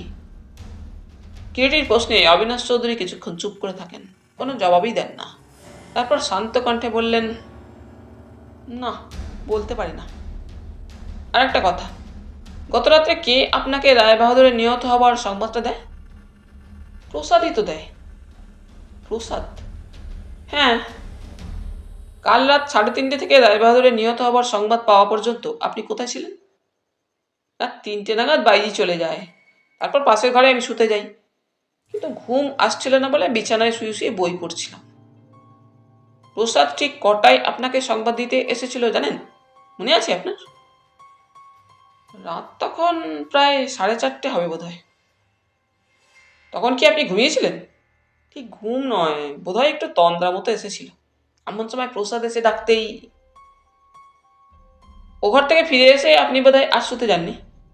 না, মনটা এমন অস্থির লাগতে লাগলো, দুর্যোধনকে এইভাবে নিহত হতে দেখে যে বাধ্য হয়ে মুন্নাকে এ ঘরে তখনই আবার ডেকে পাঠালাম। মুন্নাও অবাক হয়ে গিয়েছিল। ঘণ্টাখানেক আগে মাত্র তাকে রাত্রির মতো বিদায় দিয়েছিলাম। মুন্নাবাই তখন জেগেই ছিলেন। হ্যাঁ, ও এসে বললে অনেক রাত পর্যন্ত জেগে ও নিজেও বিছানায় শুয়ে ছটফট করছিল। আমার চাকর গিয়ে ডাকতেই উঠে এসেছিল। হঠাৎ এমন সময় দেওয়াল ঘড়িটায় ঢং ঢং করে বেলা 11টার সময় সংকেত শোনা গেল। ঘড়ির সময় সংকেতে কিরিটির খেয়াল হলো অনেকক্ষণ সে ওই ঘরে আছে। বলে, আচ্ছা, অনেক বেলা হয়ে গেল, আর আপনাকে বিরক্ত করব না কাকা সাহেব। কাকা সাহেবও যেন কিরিটির কথায় চমকে ওঠেন এবং অকস্মাৎ একটা প্রশ্ন করে বসেন। আচ্ছা রায়মশাই, দুর্যোধনের মৃতদেহটা কি ওরা এখান থেকে নিয়ে গিয়েছে? প্রশ্নটা করে কিরিটির মুখের দিকে চেয়ে রইলেন কিছুক্ষণের জন্য অবিনাশ চৌধুরী। হ্যাঁ, ময়নাতদন্তের জন্য পুলিশ মৃতদেহ নিয়ে গিয়েছে। সৎকার হবে না? ময়নাতদন্ত হয়ে গেলেই আপনারা সৎকারের ব্যবস্থা করতে পারবেন, কিরিটি মৃদু কণ্ঠে প্রত্যুত্তর দেয়। তার আয়োজন কিছু করা হয়েছে জানেন? আমি এখনই গিয়ে বৃহন্নলা ও দুঃশাসন চৌধুরীর কাছে সংবাদ নিচ্ছি। দয়া করে ওদের বলে দেবেন আমাকে যেন ওর মধ্যে আর না টানে। আর একটা কথা বলে দেবেন, অস্থিটা যেন গঙ্গায় ফেলার ব্যবস্থা করা হয়। বলবো। দুঃখ যেমন দিয়েছে তিনি নিজেও দুঃখ কম পায়নি। দিক, অস্থিটা গঙ্গাতেই বিসর্জন দিক, তবু যদি মরার পর গিয়ে একটু শান্তি পায়। কথাগুলো বলে অবিনাশ চৌধুরী যেন হঠাৎ আবার কেমন অন্যমনস্ক হয়ে যান এবং নিঃশব্দে ঘরের মধ্যে আবার পায়চারি শুরু করেন। তারপর আবার একসময় পায়চারি থামিয়ে অবিনাশ চৌধুরী বলেন, মৃত্যুর পরে ওইসব প্রেতলোকটোক আপনি মানেন রায়মশাই? হিন্দুর ছেলে যখন, তখন চিরন্তন সংস্কারকে একেবারে এড়াবো কেমন করে বলুন? বিশ্বাস করেন তাহলে? কিরিটি প্রত্যুত্তরে মৃদু হাসে। এই যে সব লোকে বলে অতৃপ্ত বাসনা বা কামনা নিয়ে মরলে বায়বীয় সত্তা সেই বাসনা বা কামনার জন্য এই পৃথিবীতে ফিরে ফিরে আসে, বিশ্বাস করেন এসব কথা? কিরিটি অবিনাশ চৌধুরীর মুখের দিকে অতঃপর না তাকিয়ে পারে না, বিশেষ করে অবিনাশ চৌধুরীর কণ্ঠস্বর শুনে। অবিনাশ চৌধুরীর মুখের দিকে চেয়ে হঠাৎ যেন ওর মনে হয় একটা অলিখিত ভয় ও শঙ্কা যেন সে মুখের রেখায় স্পষ্ট হয়ে উঠেছে। কিন্তু কেন? অবিনাশ চৌধুরী অতঃপর ঘুরে দাঁড়িয়ে দেওয়ালে প্রলম্বিত একখানি নিজেরই ছবির দিকে এক দৃষ্টে চেয়ে যেন কি দেখতে লাগলেন। আর একটি কথাও কিরিটির সঙ্গে বললেন না। কিরিটি কিছুক্ষণ দাঁড়িয়ে থাকে, কিন্তু অবিনাশ চৌধুরী পূর্ববৎ পাইচারি করতে লাগলেন। কিরিটি ঘর হতে বের হয়ে আসবার জন্য অতঃপর দুয়ারের দিকে পা বাড়ায়। কিরিটি অবিনাশ চৌধুরীর ঘর থেকে বের হয়ে কি ভেবে আবার রায় বাহাদুর দুর্যোধনের ঘরের দিকে অগ্রসর হয় এবং ঢুকতেই হঠাৎ মেঝেতে রায় বাহাদুরের শূন্য খাটটার নিচে কি একটা বস্তু চিকচিক করছে তার নজরে পড়ে। কৌতূহলে এগিয়ে গিয়ে তুলে নেয় নিচু হয়ে বস্তুটি, একটা লাল সুতোয় বাঁধা সোনার লকেট। লকেটটা খুলতেই ভেতর থেকে প্রকাশ পেল অপরূপ সুন্দরী একটি তরুণীর মুখচ্ছবি। কে? কার ফটো? অবিনাশ পাইচারি করছেন আর মৃদু কণ্ঠে আবৃত্তি করে চলেছেন। নির্মম নিয়তি, অন্তিম সময়ে একই মহাবিস্মরণ। গুরুদেব, গুরুদেব, ক্ষমা করো, ক্ষমা করো প্রভু। অস্ত্র আবাহন মন্ত্র দাও প্রভু, ফিরাইয়া মোরে। নিঃশব্দে ঘরের দরজাটা খুলে গেল এবং ঘরের মধ্যে প্রবেশ করলেন গান্ধারী দেবী। কাকামণি? কে? ফিরে তাকালেন সঙ্গে সঙ্গে অবিনাশ চৌধুরী। আমি গান্ধারী। আয় মা। দুর্যোধন, দুর্যোধনকে কি ওরা নিয়ে গেল? হ্যাঁ, এই আধ ঘন্টাটা আগে পুলিশের লোক এসে মৃতদেহ নিয়ে গেছে। অভিশাপ, বুঝলি মা, এই সুরমার অভিশাপ। সতী নারী দেছে অভিশাপ, তীব্র নিরাশায় কেটে যাবে দিন, সহস্র বান্ধব মাঝে রহিব একাকী, আমার মনের ব্যথা কেহ বুঝিবে না, কণ্টক হইবে শয্যা। কাঁদতে পারছি না মা, আমি কাঁদতে পারছি না। সুরমাই আমার সমস্ত চোখের জল মুছে নিয়ে গিয়েছে।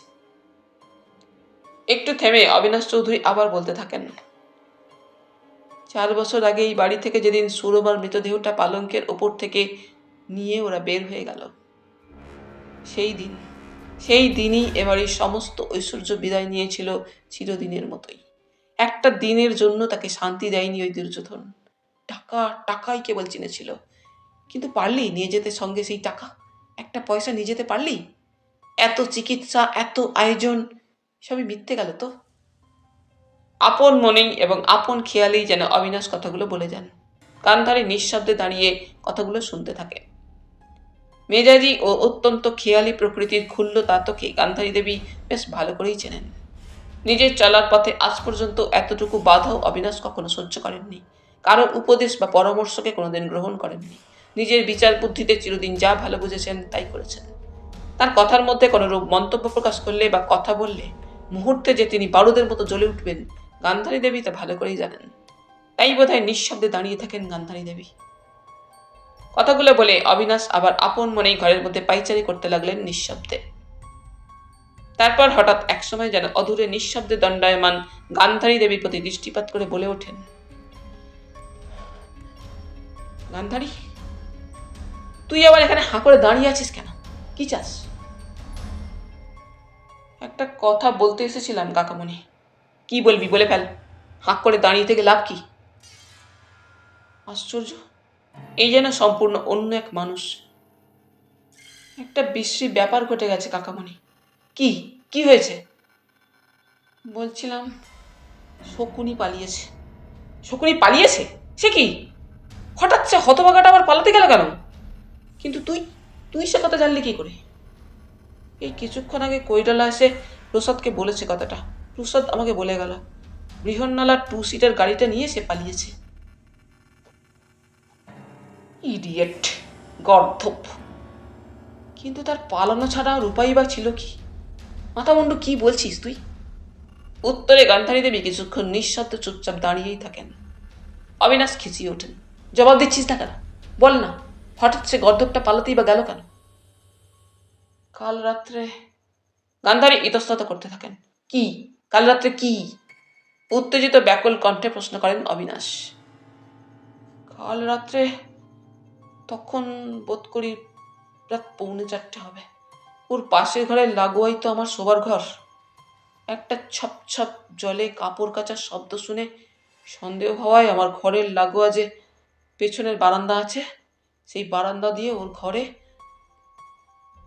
বন্ধ জানলার কপাটের খড়খড়ির ফাঁক দিয়ে উঁকি দিয়ে দেখি। কি কি দেখেছিস তুই? ঘরের কুঁজো থেকে জল ঢেলে ঢেলে তাড়াতাড়ি করে সেকো একটা কাপড় ধুচ্ছে, আর মাঝে মাঝে আলোর সামনে তুলে ধরে কাপড়টা দেখছি। সে সময় আমি দেখেছি। কি কি দেখেছিস? দেখলাম কাপড়ের সেই অংশে ছোপ ছোপ রঙের লাল দাগ। আজও সে কাপড়টা ঘরের কোনোতেই পড়েছিল। সকালে কিরিটিবাবু ওর সঙ্গে কথা বলে চলে আসবার পর কাপড়টা পরীক্ষা করে দেখেছি, ধুলেও তাতে অস্পষ্ট রক্তের দাগ লেগে রয়েছে এখন। রক্ত? কিসের রক্ত? রক্ত আবার কোথা থেকে এলো তার কাপড়ে? আমি ভেবেছিলাম প্রথমে ছোড়দাই বোধ হয়। গান্ধারী! চাপা কণ্ঠে একটা যেন গর্জন করে ওঠেন অবিনাশ, রোষ কষায়িত লোচনে গান্ধারীর দিকে চেয়ে। হ্যাঁ কাকামণি, আমি ভেবেছিলাম ছোড়দাই হয়তো। তুমি তো জানো না, দিন 20-25 আগে একদিন বেলা তখন 2টো কি 2:30 হবে। দাদা সেই সময়টা 2-4 দিন সুস্থই ছিলেন। নার্স সবসময় বড় একটা কাছে থাকতো না। ডাক্তার সানি এলো ওই দিন দুপুরে ঘন্টা 2-এর ছুটি নিয়ে শহরে গিয়েছিলেন। ওদিকটা একরকম খালিই ছিল। দাদা একটু আগে আমাকে ডেকে পাঠিয়েছিলেন বলে তার ঘরের দিকে যাচ্ছিলাম। দরজা দিয়ে ভেতরে ঢুকতে থমকে দাঁড়ালাম। অবিনাশের চোখের তারা দুটো তীক্ষ্ণ অনুসন্ধিৎসায় ছুরির ধারালো ফলার ন্যায় চকচক করতে থাকে। মুখের শিরা উপশিরাগুলো যেন সজাগ হয়ে ওঠে। চাপা উত্তেজিত কণ্ঠে প্রশ্ন করেন অবিনাশ, কেন দাঁড়ালি কেন? ছোড়দার গলা শুনে। ছোড়দা মানে দুঃশাসন? হ্যাঁ, তাই মনে হয়েছিল। ঠিক মনে আছে তোর দুঃশাসনের গলাই শুনেছিলি? হ্যাঁ, তেমনি কর্কশ ভাঙা ভাঙা। চাপা উত্তেজিত কণ্ঠে কথা বলছিল। ছোড়দাই দাদার সঙ্গে কথা বলছিল। কি কি বলছিল সে? উত্তেজনায় অবিনাশের কণ্ঠের স্বর যেন বুঝে আসে। বলছিল, বিশ্বাস করো তুমি, ও চিঠি তোমাকে আমি দিইনি। দাদা জবাব দিলেন, হতভাগা, তুই ভাবিস তোর হাতের লেখা আমি চিনি না? কিন্তু আমি এতটুকু কেয়ার করি না। কিরিটি রায়কে আনাবো, যেই চিঠি লিখে থাকুক সব জারি জুড়ি সে ভেঙে দেবে। তারপর ছোড়দা তার জবাবে বললে, তুমি বিশ্বাস করো আর নাই করো, আমি বলছি আমি বিন্দু বিসর্গও জানি না। তবে এও তোমাকে বলছি, তুমি তোমার উইল যদি না বদলাও তোমার কপালে সত্যি সত্যি অপঘাতে মৃত্যু আছে। শয়তান! বলছিল শয়তানটা ও কথা? হ্যাঁ, কিন্তু এখন আমার মনে হচ্ছে বোধ হয় সেটা ছোড়দার গলা নয়। তবে বোধ হয় এখন মনে হচ্ছে সেটা শেকোর গলা। শকুনির গলা? হ্যাঁ, আমি আর দাদার সঙ্গে দেখা করতে সাহস পেলাম না, কারণ পরমুহূর্তেই দাদা যেন মনে হলো অত্যন্ত চটে উঠেছেন। তাড়াতাড়ি নিজের ঘরে চলে এলাম। আরই আধ ঘন্টাটা পরে আবার যখন দাদার ঘরে ঢুকতে যাচ্ছি, দেখি মুখ লাল করে শেকো দাদার ঘর থেকে বের হয়ে আসছে এবং আমার পাশ দিয়ে গজর গজর করতে করতে চলে গেল। কিরিটিবাবু এসব কথা জানেন না? জানেন না? না, বলিনি, কিন্তু শেকো পালিয়েই তো সর্বনাশ করলে। পুলিশের লোকেরা, বিশেষ করে মিস্টার রায়, ওকেই এখন দাদার হত্যার ব্যাপারে সন্দেহ করবেন হয়তো। ননসেন্স! সন্দেহ করলেই হলো? চুপচাপ থাক, কোনো কথা কাউকে বলবি না, খবরদার। সহসা এমন সময় যেন ঘরের মধ্যে বজ্রপাত হলো। ভেজানো দুয়ার ঠেলে কিরিটি ঘরের মধ্যে পা দিল। ক্ষমা করবেন চৌধুরী মশাই, ক্ষমা করবেন গান্ধারী দেবী। গান্ধারী দেবী, আপনাকে এ ঘরে প্রবেশ করতে দেখেই দূর থেকে বাধ্য হয়েই আমাকে ইন্টারাপ্ট করতে হলো আপনাদের ব্যক্তিগত কথাবার্তার মধ্যে। আমি আপনাকে অনুসরণ না করে পারিনি। দরজায় কান পেতে আপনাদের সব কথাও আমি এতক্ষণ শুনেছি। সহসা যেন কিরিটির কথায় বারুদ স্তূপে অগ্নিস্ফুলিঙ্গ পড়ে। চিৎকার করে উঠলেন অবিনাশ চৌধুরী, বেশ করেছেন, শুনেছেন, বেরিয়ে যান এ ঘর থেকে এই মুহূর্তে। হাম্বক! বৃথা আপনি উত্তেজিত হচ্ছেন চৌধুরী মশাই। অবশ্যম্ভাবীকে কেউ রোধ করতে পারে না। গান্ধারী দেবী যেন পাষাণে পরিণত হয়েছেন, নিশ্চল স্থানুর ন্যায় দাঁড়িয়ে থাকেন নিঃশব্দে। কিরিটি বলতে থাকে, যে কাজে আমি হাত দিয়েছি সে কাজ আজ আমি শেষ করে যাবই। রায়মশাই! কিরিটির কথা শেষ হলো না। তীক্ষ্ণ অনুচ্চ কণ্ঠে অবিনাশ চৌধুরী যেন একটা চিৎকার করে ওঠেন, চৌধুরী মশাই, যাচ্ছি আমি চলে। তবে একটা কথা কেবল যাবার আগে বলে যাই, আড়ি পেতে লুকিয়ে আপনাদের ঘরোয়া কথা শুনবার মধ্যে আমার দিক থেকে অসৌজন্য হয়তো কিছুটা প্রকাশ পেয়ে থাকবে, কিন্তু ন্যায়ত ও ধর্মত যে স্বর্গত আত্মার কাছে আমি সত্যবদ্ধ দায়ী, সেটুকু না পালন করে এবারই ছেড়ে যাওয়ার আমার উপায় নেই।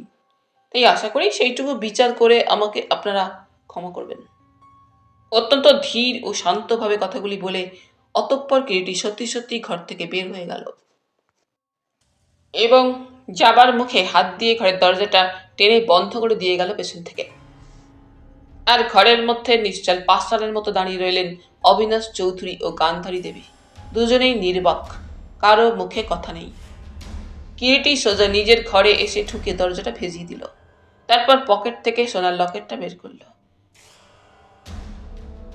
কার প্রতিকৃতি লকেটের অভ্যন্তরে সযত্নে রক্ষিত? কে ওই নারী? এ বাড়ির কোনো মুখের সঙ্গে তো মিল নেই। আর রায়বাহাদুরের ঘরের খাটের তলেই বা এটা এলো কি করে? লকেটের সঙ্গে বাঁধা লাল সুতোটা পুরনো হয়ে গিয়েছিল, তাই বোধ হয় ছিঁড়ে পড়ে গিয়েছে। লকেটটার মালিকের অজ্ঞাতে। কিন্তু কার হাতে বাঁধা ছিল লকেটটা? রায়বাহাদুরের কি? সম্ভব নয়, কারণ তার হাতে বাঁধা থাকলে তিনি লকেটটা পড়ে গেলে নিশ্চয়ই জানতে পারতেন। তবে কে? দুঃশাসন, বৃহন্নলা, ডক্টর সমর সেন, সুলতা কর, ডক্টর সানিয়াল, অবিনাশ চৌধুরী, কে? কার হাতে ছিল? 11 নম্বর পয়েন্ট। মৃত রায়বাহাদুরের ঘরে লাল সুতো বাঁধা সোনার লকেটে সুন্দরী তরুণীর প্রতিকৃতি, টিকা। কোনো ব্যর্থ প্রেমিকের গোপন প্রেমের নিদর্শন নয় তো ওই লকেট? মৃতদেহ ময়নাতদন্তের জন্য সিভিল সার্জনের কাছে সদর হাসপাতালে পাঠানো হয়েছে। অতএব সে কাজ শেষ হওয়ার পূর্বে সৎকারের কোনো ব্যবস্থাই হতে পারে না। তথাপি আজ হোক বা কাল হোক সৎকার তো করতেই হবে। দুঃশাসন ও বৃহন্নলা সেক্রেটারি প্রাণতোষবাবু ও তহসিলদার কুণ্ডলেশ্বর শর্মার সঙ্গে নিচের মহলে বাইরের ঘরে তারই ব্যবস্থার জন্য নিম্নস্বরে আলাপ আলোচনা করছিলেন পরস্পরের মধ্যে। মৃত্যুকে কেন্দ্র করে সাধারণত গৃহস্থ ঘরে যে স্বাভাবিক কান্নাকাটি ও শোক প্রকাশ কয়েকটা দিন ধরে চলে অব্যাহত গতিতে, তার কিছুই যেন নেই এক্ষেত্রে। কে জানে, স্বাভাবিক মৃত্যু না হয়ে হত্যা বলেই হয়তো স্তব্ধতা। গতরাত্রে ব্যাপারটা জানাজানি হওয়ার পর হতে কেউ হয়তো এক ফোঁটা চোখের জলও ফেলেনি, কান্না তো দূরের কথা। অথচ স্বাভাবিকভাবে সকলেরই হয়তো শোক করা কর্তব্য ছিল। শোক নেই, তবু যেন বাড়ির মধ্যে সর্বত্র একটা শ্বাসরোধকারী বিষণ্ণতা থমথম করে। সবাই যেন কেমন ভীত সন্ত্রস্ত।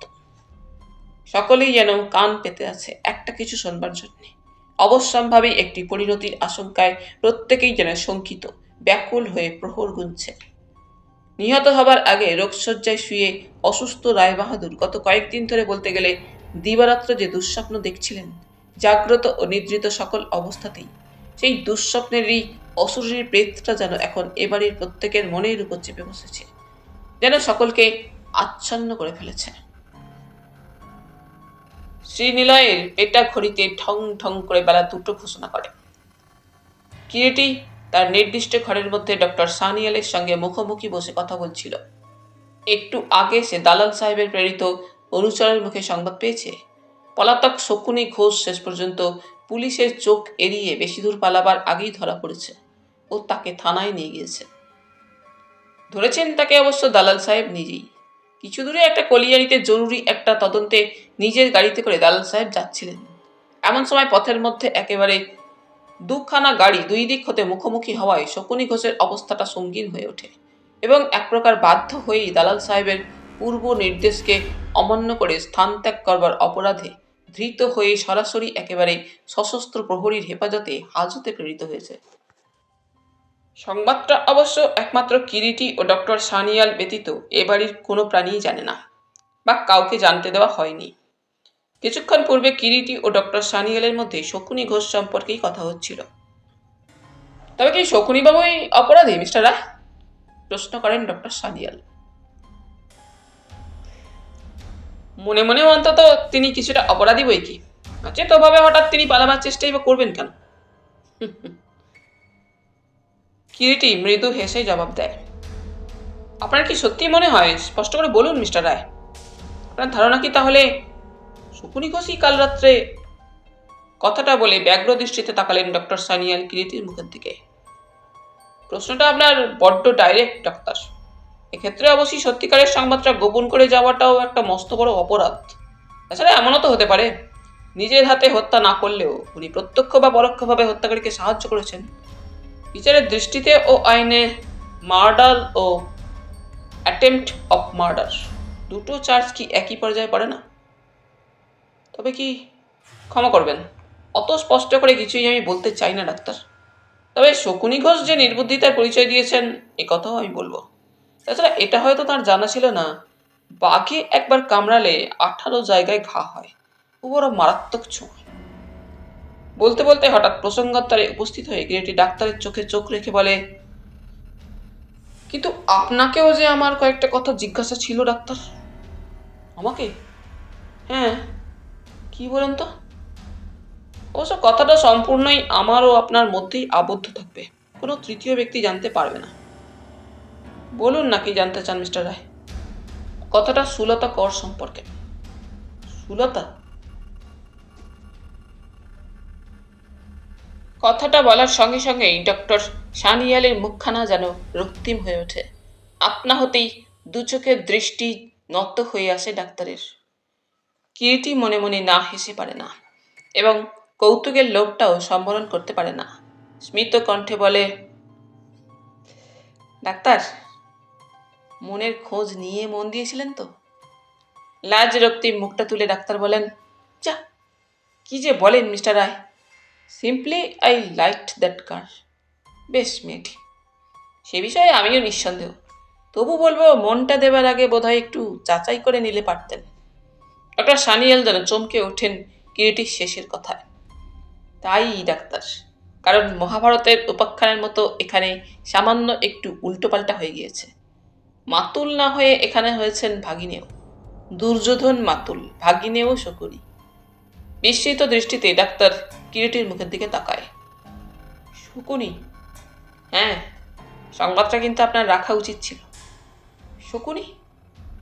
তাই? আশ্চর্য, এই সহজ ব্যাপারটা আপনার চোখে পড়েনি? সুলতা দেবীর প্রতি শকুনির চাউনিটাই তো ইতিপূর্বে আমার কাছে সংবাদটা ব্যক্ত করেছিল ডাক্তার। কিন্তু সুলতা? অবশ্য আমার চাইতে আপনারই বেশি জানবার কথা। কিন্তু রাত্রে কফি দিতে গিয়ে যে এদিকে আপনি একটা প্রচণ্ড জটিলতার সৃষ্টি করে ফেলেছেন। জটিলতা? হ্যাঁ, প্রতি রাত্রেই তাকে আপনি কফি দিয়ে আসতেন ইদানিং, তাই তো? ডক্টর সানিয়েল লজ্জায় আবার দৃষ্টি নত করলেন। সুলতা দেবী বলেছেন গত রাত্রেও নাকি আপনি তাকে কফি দিয়ে এসেছেন, অথচ তার জানা নেই যে আমরা আপনার ঘরে ঠিক গত রাত্রে ওই সময়টায় উপস্থিত থাকায় লজ্জা এসে আপনাকে আপনার চরণ ধরে বাধা দিয়েছিল। কি বলছেন আপনি মিস্টার রায়? আমি তো কাল জানি আপনি তাকে কফি দেননি, অন্তত গতকাল রাত্রে। অথচ মজা কি জানেন, আপনি না দিলেও লোকে জেনেছে আপনি দিয়ে এসেছেন। শুধু তাই নয়, যাকে দিয়েছেন তারও সুনিশ্চিত ধারণা তাই। সে কি? হ্যাঁ, একেই বলে শয়তানের চাতুরি।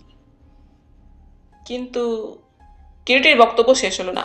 বাইরে থেকে বন্ধ দরজার কপাটের গায়ে অত্যন্ত মৃদু একটা করাঘাত শোনা গেল।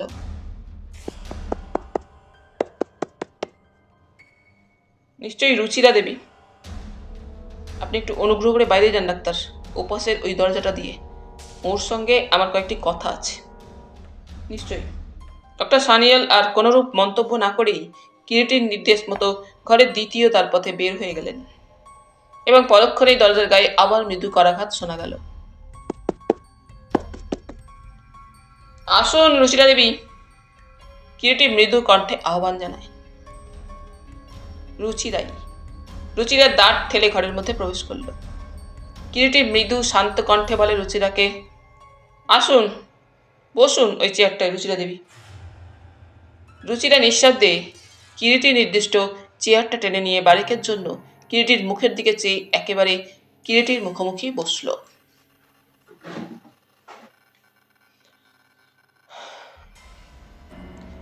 খোলা জানালা পথে শীতের পরন্ত রৌদ্রালোক ঘরের মধ্যে এসে প্রবেশ করেছে।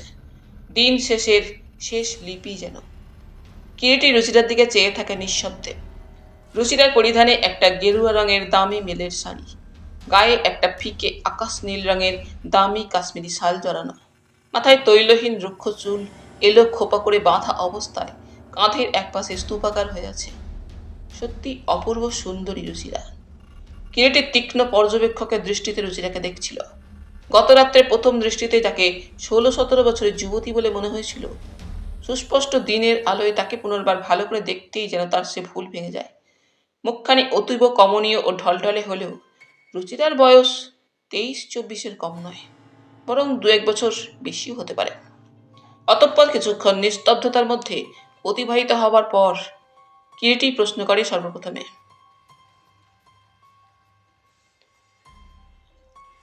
আপনি তো কলকাতায় বেথনে পড়েন রুচিরা দেবী? হ্যাঁ, আমার 4th ইয়ার। যদি কিছু মনে না করেন জিজ্ঞাসা করতে পারি কি, আপনার বর্তমান বয়স কত হলো? বোধ হয় 24। মৃদু অনাসক্ত কণ্ঠে রুচিরা জবাব দেয়, আপনার পদবী? মিত্র। আবার কিছুক্ষণ স্তব্ধতা। কিরিটি মনে মনে নিজেকে বোধহয় গুছিয়ে নেবার চেষ্টা করে। কিভাবে তার আসল বক্তব্যটা এবারে সে শুরু করবে, কিন্তু তার আগে সুযোগ রুচিরাই করে দেয়। সেই এবারে কিরিটির মুখের দিকে চেয়ে প্রশ্ন করে, আমাকে আপনি ডেকেছিলেন কেন মিস্টার রায়? ও হ্যাঁ, বিশেষ তেমন কিছুই নয় রুচিরা দেবী। গত রাত্রির সম্পর্কে কয়েকটা কথা আপনাকে আমি জিজ্ঞাসা করতে চাই, কিন্তু তার আগে আপনার। ভ্রুকুটিপূর্ণ দৃষ্টিতে রুচিরা কিরিটির মুখের দিকে তাকায়। মৃদু হেসে কিরিটি বলে, আপনার মাকে বুঝি জানাননি যে ডক্টর সেনের সঙ্গে আপনার পরিচয় আছে? কেন বলুন তো? কথাটা জিজ্ঞেস করলাম এই জন্য যে মিথ্যে তাহলে আর হয়তো আপনাকে অন্যত্র উনি বিবাহের জন্য পিড়াপিড়ি করতেন না। আমার মাকে আপনি জানেন না মিস্টার রায়। কোনো একটা ব্যাপারে মা এক প্রকার সিদ্ধান্ত নিলে তাকে সে সিদ্ধান্ত থেকে টলানো দুঃসাধ্য। কিন্তু তাতে করে জটিলতা কি আরো বাড়ে না? যাক সে কথা, কিন্তু সমীরবাবুকে অন্তত সে কথাটা জানিয়ে দিলেও হয়তো। সেরকম বুঝলে জানাতেই হবে। আমি বলবো? প্রয়োজন নেই, যা করবার আমিই করব। বেশ, এবার তাহলে আমার দ্বিতীয় প্রশ্নে আসা যাক। কিন্তু যা আমি জানতাম সবই তো দালাল সাহেবকে কাল রাত্রেই বলেছি। বলেছেন সত্যি, তবে আরও আমার কিছু জিজ্ঞাসা আছে। বিস্মিত সপ্রশ্ন দৃষ্টিতে তাকালো রুচিরা কিরিটির মুখের দিকে। দেখুন মিস মিত্র, যে প্রশ্নগুলো আপনাকে আমি করব, জানবেন তার জবাবের ওপর আপনার বড় মামা রায়বাহাদুরের হত্যার ব্যাপারটা অনেকখানি নির্ভর করছে। কি প্রশ্ন? প্রশ্নগুলো অবশ্য কিছুটা গত রাত্রেরই পুনরুক্তি বলতে পারেন। তবু বলছি এজন্য যে কিছু কিছু ব্যাপার আরো স্পষ্ট করে আমি জানতে চাই। কি জানতে চান বলুন? গত রাত্রে আপনার মামা নিহত হবার কথাটা জানবার আগে আপনি কোথায় ছিলেন ও কি অবস্থায় ছিলেন, অর্থাৎ ঠিক ওই সময়টাতে 3:15 থেকে 3:45 পর্যন্ত আপনি জেগেছিলেন না ঘুমিয়েছিলেন? মুহূর্তকাল কিরিটির মুখের দিকে চেয়ে অত্যন্ত মৃদু কণ্ঠে রুচিরা জবাব দেয়, আমি আমার ঘরে তখনও জেগেই ছিলাম। ঘুম আসছিল না বলে শুয়ে শুয়ে একটা উপন্যাস পড়ছিলাম। কিরিটির মনে হয় রুচিরা যেন শেষের দিকে একটু ইতস্তত করে কথাটা শেষ করলো। কাল তাহলে মিথ্যে কথা বলেছিলেন যে আপনি ওই সময় ঘুমোচ্ছিলেন। যাকে কাল রাত্রের মতোই এমনি রাত জেগে উপন্যাস পড়াটাই কি আপনার অভ্যাস? না, তবে ঘুম না আসা পর্যন্ত পড়ি। পাশের ঘরে আপনার মা ঘুমিয়েছিলেন? হ্যাঁ। কিরিটি ক্ষণকাল আবার চুপ করে থাকে, অতঃপর বলে, কেউ আপনার ঘরে ওই সময় আর ছিল না? রুচিরা মুহূর্তকাল যেন আবার একটু ইতস্তত করে, তারপর বললে, না। জবাবটা মৃদু। হঠাৎ কিরিটি বলে ওঠে, শুনুন রুচিরা দেবী, সকালবেলা তখন 9টা-10টার সময়ই হবে। আপনি যখন আপনার ঘরে ছিলেন না, সেই সময় আপনার ঘরের মধ্যে আপনার বিনা অনুমতিতেই আমাকে একবার বাধ্য হয়েই যেতে হয়েছিল। আপনি আমার ঘরে গিয়েছিলেন? বিস্মিত দৃষ্টিতে তাকায় রুচিরা কিরিটির মুখের দিকে। হ্যাঁ, শুধু আপনার ঘরেই নয়, আপনাদের প্রত্যেককেই না জানিয়ে প্রত্যেকের ঘরেই আমাকে যেতে হয়েছিল। অবশ্য ক্ষমা চাইছি সেজন্য। এবং জানেন না আপনারা কেউ যে প্রত্যেকের ঘরেই আমি কিছু না কিছু সূত্রের সন্ধান পেয়েছি। সূত্রের সন্ধান? হ্যাঁ, আমার ঘরে? রুচিরা হঠাৎ যেন প্রশ্নটা করে। হ্যাঁ, আপনার ঘরেও। বলতে বলতে কিরিটি পকেটের মধ্যে সহসা হাত ঢুকিয়ে কয়েকটি দগ্ধাবশেষ সিগারেটের অংশ বের করে প্রসারিত হাতের পাতার উপর রেখে হাতটা রুচিরা দেবীর চোখের সামনে এগিয়ে ধরল এবং মৃদু কণ্ঠে বললে, এই বিশেষ সিগারেটের দগ্ধাবশেষগুলো আপনার ঘরের মেঝেতে কুড়িয়ে পেয়েছি miss Mitra. Special Turkish brand cigarette. নিশ্চয়ই আপনার ধূমপানের অভ্যাস নেই। স্তম্ভিত নির্বাক অসহায় দৃষ্টিতে কিছুক্ষণ রুচিরা কিরিটির প্রসারিত হাতের উপর রক্ষিত সিগারেটের অংশগুলির দিকে চেয়ে থাকে। সামান্য শব্দও তার কণ্ঠ থেকে নির্গত হয় না। আরও বলছি, শুনুন। খোঁজ নিয়ে জেনেছি গত রাত্রে এ বাড়িতে যারা উপস্থিত ছিলেন তাদের মধ্যে একমাত্র সমীর বাবুই এই ব্র্যান্ডের সিগারেটে অভ্যস্ত এবং একটু বেশি মাত্রাতেই ধূমপান করে থাকেন তিনি। নিদারুণ ও কঠোর কিরিটির অদ্ভুত শান্ত কণ্ঠস্বর, অব্যর্থ তীক্ষ্ণ স্বর সে যেন নিক্ষেপ করেছে। সারাহত পক্ষিণীর দৃষ্টি রুচিতার দুই চোখের তারায় ঘনিয়ে ওঠে। একটা বোবা যন্ত্রণা যেন তার চোখে মুখে স্পষ্ট হয়ে ওঠে। রুচিরা দেবী, আবার কিরিটির কণ্ঠস্বর শোনা গেল। এবারে বলবেন কি, অর্ধরাত্রে সমীরবাবু কেন আপনার ঘরে গিয়েছিলেন এবং কখনই বা গিয়েছিলেন, আর কতক্ষণই বা সেখানে আপনার ঘরে ছিলেন? তথাপি নির্বাক রুচিরা। জবাব দিন রুচিরা দেবী। রায়বাহাদুরের হত্যার ব্যাপারে একবার যদি আপনি তালিকার মধ্যে এসে যান, আপনারও অবস্থা ঠিক আপনার মাস্তুতো ভাই শকুনির মতোই হবে। হাজত। একটা অস্ফুট আত্মশব্দ কেবল রুচিরার কণ্ঠ হতে নির্গত হলো। না। কিন্তু কোনো কথাই সে বলতে পারল না। কিরিটি আবার বলে, শুনুন, মিথ্যেই আপনি নিজেকে গোলমালের মধ্যে জড়িয়ে ফেলছেন। হত্যার ব্যাপারে সন্দেহ, এ ঠিক মাকড়সার বিষাক্ত রস গরল। গরল গায়ে লাগলেই ঘা দেখা দেবে। Come out with it. বলুন। বিশ্বাস করুন মিস্টার রায়, সত্যি আমি মামার হত্যার ব্যাপারে কিচ্ছুই জানি না। অত্যন্ত দ্রুত কথাগুলি বলে রুচিরা যেন হাঁপাতে থাকে। সে কথা তো আপনাকে আমি জিজ্ঞাসা করিনি। আমি জিজ্ঞাসা করছি, কাল রাত্রে কখন সমীরবাবু আপনার ঘরে গিয়েছিলেন এবং কতক্ষণই বা ছিলেন, কেনই বা গিয়েছিলেন, এবং তিনি স্বইচ্ছায় গিয়েছিলেন না আপনি তাকে ডেকে পাঠিয়েছিলেন? বলুন, জবাব দিন। হ্যাঁ, আমি তাকে ডেকে পাঠিয়েছিলাম। আপনি? হ্যাঁ। কখন গিয়েছিলেন তিনি? রাত 3টে বাজার বোধ হয়, কয়েক মিনিট পরেই। বই বন্ধ করে আমি শুতে যাব, ঠিক এমনি সময় তিনি আমার ঘরে এসে ঢোকেন। অত রাতে তাকে ডেকে পাঠিয়েছিলেন? না, সন্ধ্যার সময় ডেকেছিলাম, এসেছিলেন ওই সময়। তাহলে রায়বাহাদুরের ঘর থেকে বের হয়ে সোজা তিনি আপনার ঘরেই এসে ঢুকেছিলেন। কতক্ষণ ছিলেন? বোধ করি আধ ঘন্টাটাক হবে। আধ ঘন্টা না ঘন্টাখানেক? তা ঘন্টাখানেকও হতে পারে। ঘন্টাখানেক যদি হয় তাহলে রাত 3টে থেকে 4টে পর্যন্ত আপনারা দুজনে আপনার ঘরেই ছিলেন। হ্যাঁ, কিন্তু কেন তাকে ডেকে পাঠিয়েছিলেন? সমরের কথাটা বলতেই। বলেছেন তাকে? না। কেন? সুযোগ পাইনি। কেন? কেবলই তিনি অন্য কথা বলতে লাগলেন। এবারে কিরিটির দ্বিতীয় স্বর নিক্ষিপ্ত হল রুচিরার প্রতি। দ্বিতীয় প্রশ্ন, এবারে বলুন, রায়বাহাদুরের মৃত্যু সংবাদটা আপনাদের কে দিয়েছিল? সে তো কালই বলেছি, ছোট মামা। দুঃশাসনবাবু? হ্যাঁ। দুঃশাসনবাবু যখন আপনাকে খবরটা দেন সে সময় সমীরবাবুও সেখানে উপস্থিত ছিলেন কি? কিরিটির প্রশ্নে রুচিরা কেমন যেন একটু ইতস্তত করতে থাকে। বলুন। না। মামার পায়ের শব্দ শুনে ঘরে কেউ আসছে টের পেয়ে চট করে ঘরের সংলগ্ন বাথরুমের মধ্যে দিয়ে আত্মগোপন করেছিল সমীর। দুঃশাসনবাবু আপনাকে কি বলেছিলেন? বলেছিলেন, সর্বনাশ হয়ে গিয়েছে, দাদাকে ছোড়া দিয়ে কে যেন হত্যা করেছে, শিগগিরই আয়, বলেই তিনি ঘর থেকে চলে যান। তারপর? কিন্তু সংবাদটা এত আকস্মিক যে কিছুক্ষণের জন্য আমি যেন বোবা হয়ে গিয়েছিলাম। তারপর? তারপর মাকে গিয়ে সংবাদ দিই। আপনার মা ওই সময় জেগেছিলেন না ঘুমিয়েছিলেন? ঘুমিয়েই ছিলেন বিছানায়।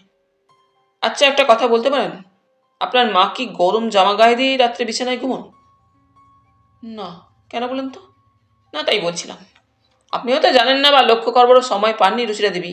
গত রাত্রে আপনি যখন আপনার মাকে দুঃসংবাদটা দিতে যান, তিনি তখন জেগেই ছিলেন, অর্থাৎ ঘুমের ভান করে শয্যায় শুয়েছিলেন মাত্র।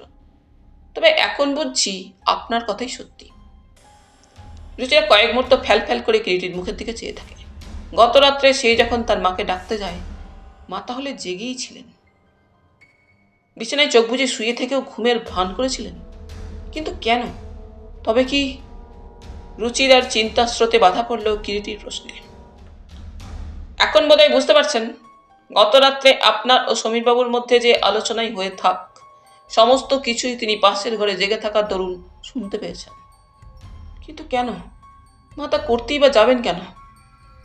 কিরিটি এবার হেসে ফেলে। তারপর স্মিত কণ্ঠে বলে, তা কেমন করে বলি বলুন? আপনাদের সাংসারিক ব্যাপার তো আমার জানা সম্ভব নয়। But I simply hate this sort of spy. এই ধরনের কারো কথা আড়ি পেতে শোনা আমি অত্যন্ত ঘৃণা করি। অত্যন্ত বিরক্তি মিশ্রিত রুক্ষ কণ্ঠে প্রত্যুত্তর দিল রুচিরা। কিরিটি তার অনুমানকে যাচাই করবার এমন সুবর্ণ সুযোগটি হেলায় যেতে দিল না। সঙ্গে সঙ্গে প্রশ্ন করে, হয়তো তার ইচ্ছা আপনি সমীরবাবুকেই বিবাহ করেন, তাই? রুচিরার গোপন ব্যথার স্থানে অতর্কিতেই আঘাত করে কিরিটি। মুহূর্তে রুচিরা সমগ্র চোখ মুখ রাগে ও উত্তেজনায় রক্তিম বর্ণ ধারণ করে। তিক্ত কঠোর কণ্ঠে রুচিরা আর অগ্রপশ্চাৎ বিবেচনা না করেই বলে ওঠে, তাঁর ইচ্ছা? নিজের ভালো মন্দ বিবেচনা করবার মতন যথেষ্ট বয়স হয়েছে আমার। কারোর ইচ্ছাকে আমার ইচ্ছার বিরুদ্ধে মেনে নেব, তা সে যিনিই হন না কেন। অন্তত রুচিরার দ্বারা তা হবে না। শান্ত হন রুচিরা দেবী। এসব ব্যাপারে বৃথা উত্তেজিত হয়ে তো কোনো লাভ নেই। আপনি সমীরবাবুকে বিবাহ করতে চান না সে কথা সুস্পষ্টভাবে আর কাউকে না পারেন, সমীরবাবুকেও তো অন্তত জানিয়ে দিতে পারতেন এতদিন। আর সেই কথাই আমি একটু আগে বলছিলাম। সেই কথাই কাল রাত্রে তাকে বলবো বলে ডেকে এনেছিলাম গোপনে। কিন্তু লোভী সে, কিছুতেই আমার কথা শুনতে চাইছিল না। যাক, না শোনে না শুনুক। তাছাড়া আজ আর বড় মামাও বেঁচে নেই, দায় থেকে আমিও মুক্ত। মার এবং বিশেষ করে তাঁরই ইচ্ছায় এই ব্যাপারটা এতদূর অগ্রসর হয়েছিল। এইখানেই এর শেষ। আপনার বড় মামা রায় বাহাদুরই বুঝি ওই বিবাহে ইচ্ছুক ছিলেন? হ্যাঁ, সমীরের সঙ্গে আমার বিবাহ দিয়ে বড় মামা ওই সমীরের গাছ থেকে একটা কলিয়ারই বাঁচাতে চেয়েছিলেন। মাত্র দিন দুই হলো দাদুর মুখে আমি কথাটা জানতে পেরেছি।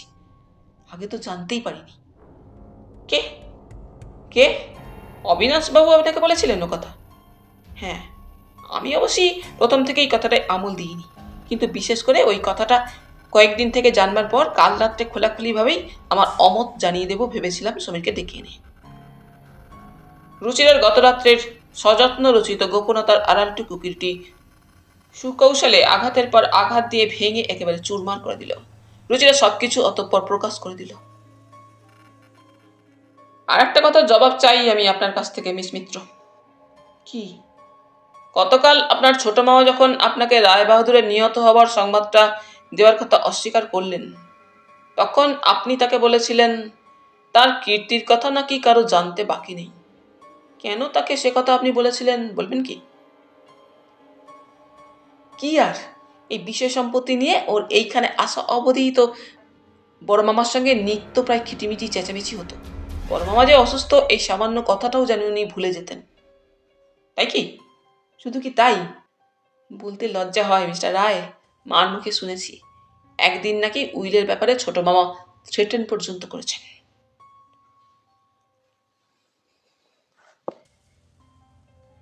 কিরিটি রুচিরাকে বিদায় দিয়ে ডেকে পাঠিয়েছে মুন্নাবাইজিকে। মুন্নাবাইজি ঘরের মধ্যে প্রবেশ করল। বসুন, নমস্কার। কিরিটি চোখের ইঙ্গিতে তার সম্মুখস্থিত শূন্য চেয়ারটি দেখিয়ে দিল। মুন্না নিঃশব্দে উপবেশন করে। নমস্কার। আমাকে আপনি ডেকেছিলেন মিস্টার রায়? প্রতি নমস্কার করে মুন্না প্রশ্ন করে। হ্যাঁ, গত রাত্রে এ বাড়িতে যে দুর্ঘটনাটি ঘটে গেছে সব শুনেছেন বোধহয়? হ্যাঁ। কার কাছে শুনলেন? বাবুর মুখেই শুনেছি। গত রাত্রেই সব আমাকে তিনি বলেছেন। সেই সম্পর্কেই আপনাকে কয়েকটা প্রশ্ন আমি করতে চাই। বলুন। কাল কত রাত পর্যন্ত আপনি গান বাজনা করেন? রাত বোধ হয় 3টে বাজবার কিছুক্ষণ আগে পর্যন্ত। তারপর বুঝি আপনি শুতে যান? হ্যাঁ। আবার কখন কাকা সাহেব আপনাকে ডেকে পাঠান তার ঘরে? বোধ হয় রাত 4:30 কি 4:45 হবে তখন। আকাশ ফিকে হয়ে আসছে। অবিনাশবাবুর ঘরে ঢুকে কি দেখলেন? দেখলাম ঘরের মধ্যে তিনি অস্থিরভাবে পায়চারি করছেন। আমার পদশব্দেও তার খেয়াল হয়নি। আমি তখন গলা খাঁকারি দিয়ে তার মনোযোগ আকর্ষণ করবার চেষ্টা করলাম। এবারে তিনি আমার দিকে ফিরে তাকালেন এবং বললেন, কে? ও মুন্না, এসো। আমাদের সর্বনাশ হয়ে গেছে মুন্না। দুর্যোধনকে কে যেন হত্যা করেছে। রায়বাহাদুর অসুস্থ। আমি 3 মাস আগে এখানে যখন আরেকবার মুজরা নিয়ে আসি তখনই শুনে গিয়েছিলাম। এবারেও এসে শুনেছিলাম তার অবস্থা নাকি একই রকম। এবার কতদিন হলো এসেছেন এখানে? দিন 5 হলো এসেছি। সহসা এমন সময় দ্বারে করাঘাত শোনা গেল বাইরে থেকে। কিরিটি প্রশ্ন করল, কে? আমি দুঃশাসন।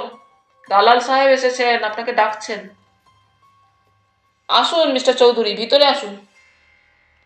দুঃশাসন চৌধুরী দরজা ঠেলে ঘরের ভেতরে প্রবেশ করতেই মুন্না নিজের অজ্ঞাতেই চোখ তুলে সামনের দিকে তাকিয়েছিল। দুঃশাসন ও মুন্নাবাইজির প্রতি দৃষ্টি পড়তেই যেন সহসা থমকে দাঁড়িয়ে গিয়েছিল। পরস্পরের মুখের দিকে চেয়ে থাকে। ব্যাপারটাকে তীক্ষ্ণ সজাগ দৃষ্টি এড়ায় না। সেও ওদের দিকে তাকিয়ে থাকে।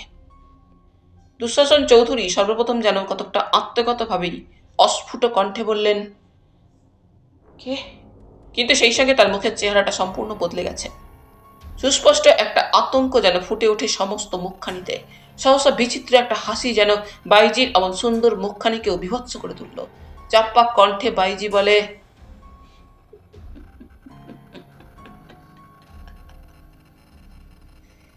হ্যাঁ, খুব আশ্চর্য হয়ে গেছেন মিস্টার চৌধুরী। এখানে আমায় দেখি না? মরিনি। চেয়ে দেখুন, আজও বেঁচেই আছি। বাইজির দিকে চেয়ে কিরিটি এবার প্রশ্ন করল, আপনি তাহলে জানতেন না দুঃশাসনবাবু এই বাড়িতেই থাকেন? না। বলেন কি, আপনাদের পুরো পরিচয় থাকা সত্ত্বেও জানতেন না? কিরিটি দ্বিতীয়বার প্রশ্ন করে। না। আশ্চর্য। সাবিত্রী, তুমি এখানে? এতক্ষণে কোনো মতে কথাটা উচ্চারণ করলেন যেন শান্ত কণ্ঠে দুঃশাসন চৌধুরী। সাবিত্রী হঠাৎ হেসে ওঠে।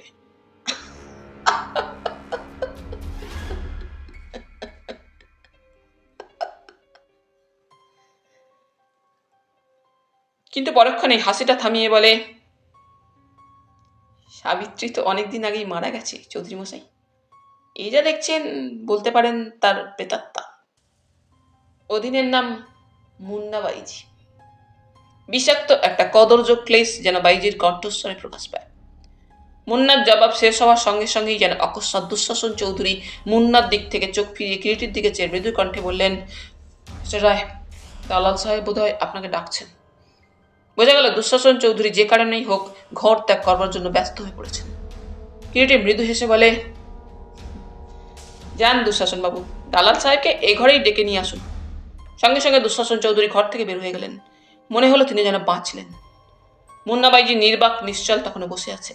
হঠাৎ কিরিটি বাইজিকে প্রশ্ন করে, কতদিনের আলাপ আপনাদের পরস্পরের মুন্না দেবী? যেন চমকে ওঠে বাইজি। শুনেছি মিস্টার দুঃশাসন চৌধুরী গত 5 বছর ধরে ভারতবর্ষে ছিলেন না। আপনাদের আলাপ বুঝি তারও আগে? হ্যাঁ, তা 5 বছর হবে বই কি। হ্যাঁ, 5 বছর। অস্পষ্টভাবে বাইজি কথা কটি উচ্চারণ করে। কিরিটি লক্ষ্য করে বাইজি অন্যমনস্ক ও চিন্তিত। সে আবার প্রশ্ন করল, ইতিমধ্যে তাহলে আপনাদের পরস্পরের দেখা সাক্ষাৎ হয়নি বুঝি? না। মৃদু কণ্ঠে প্রত্যুত্তর দিল বাইজি। এমন সময় বাইরে দালাল সাহেবের ভারী জুতোর মচমচ আওয়াজটা পাওয়া গেল। এদিকেই আসছেন তিনি, বোঝা গেল। আপনি আপাতত যেতে পারেন, তবে আপনি আপনার ঘরে থাকবেন মুন্না দেবী। আমি ঘন্টাখানেক বাদেই আপনার ঘরেই আসছি আবার।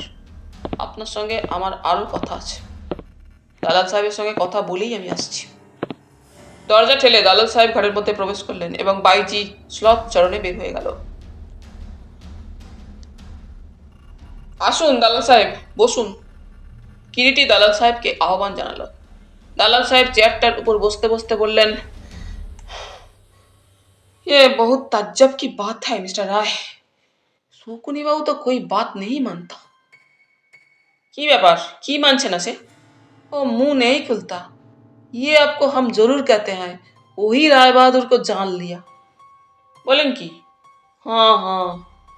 অতঃপর দুজনের মধ্যে নিম্নলিখিত আলোচনা শুরু হয়।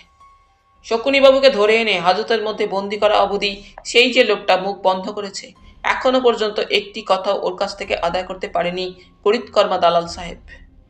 কিন্তু এও আপনাকে বলে দিচ্ছি মিস্টার রায়, দালাল সাহেব বলতে লাগলেন, রায় বাহাদুরকে হত্যা করেছে ওই শকুনি। লোকটা চেহারা আর চোখের চাউনি দেখেছেন? একেবারে পাক্কা ক্রিমিনালের মতো। দালাল সাহেব কিরিটিকে বোঝাবার চেষ্টা করেন।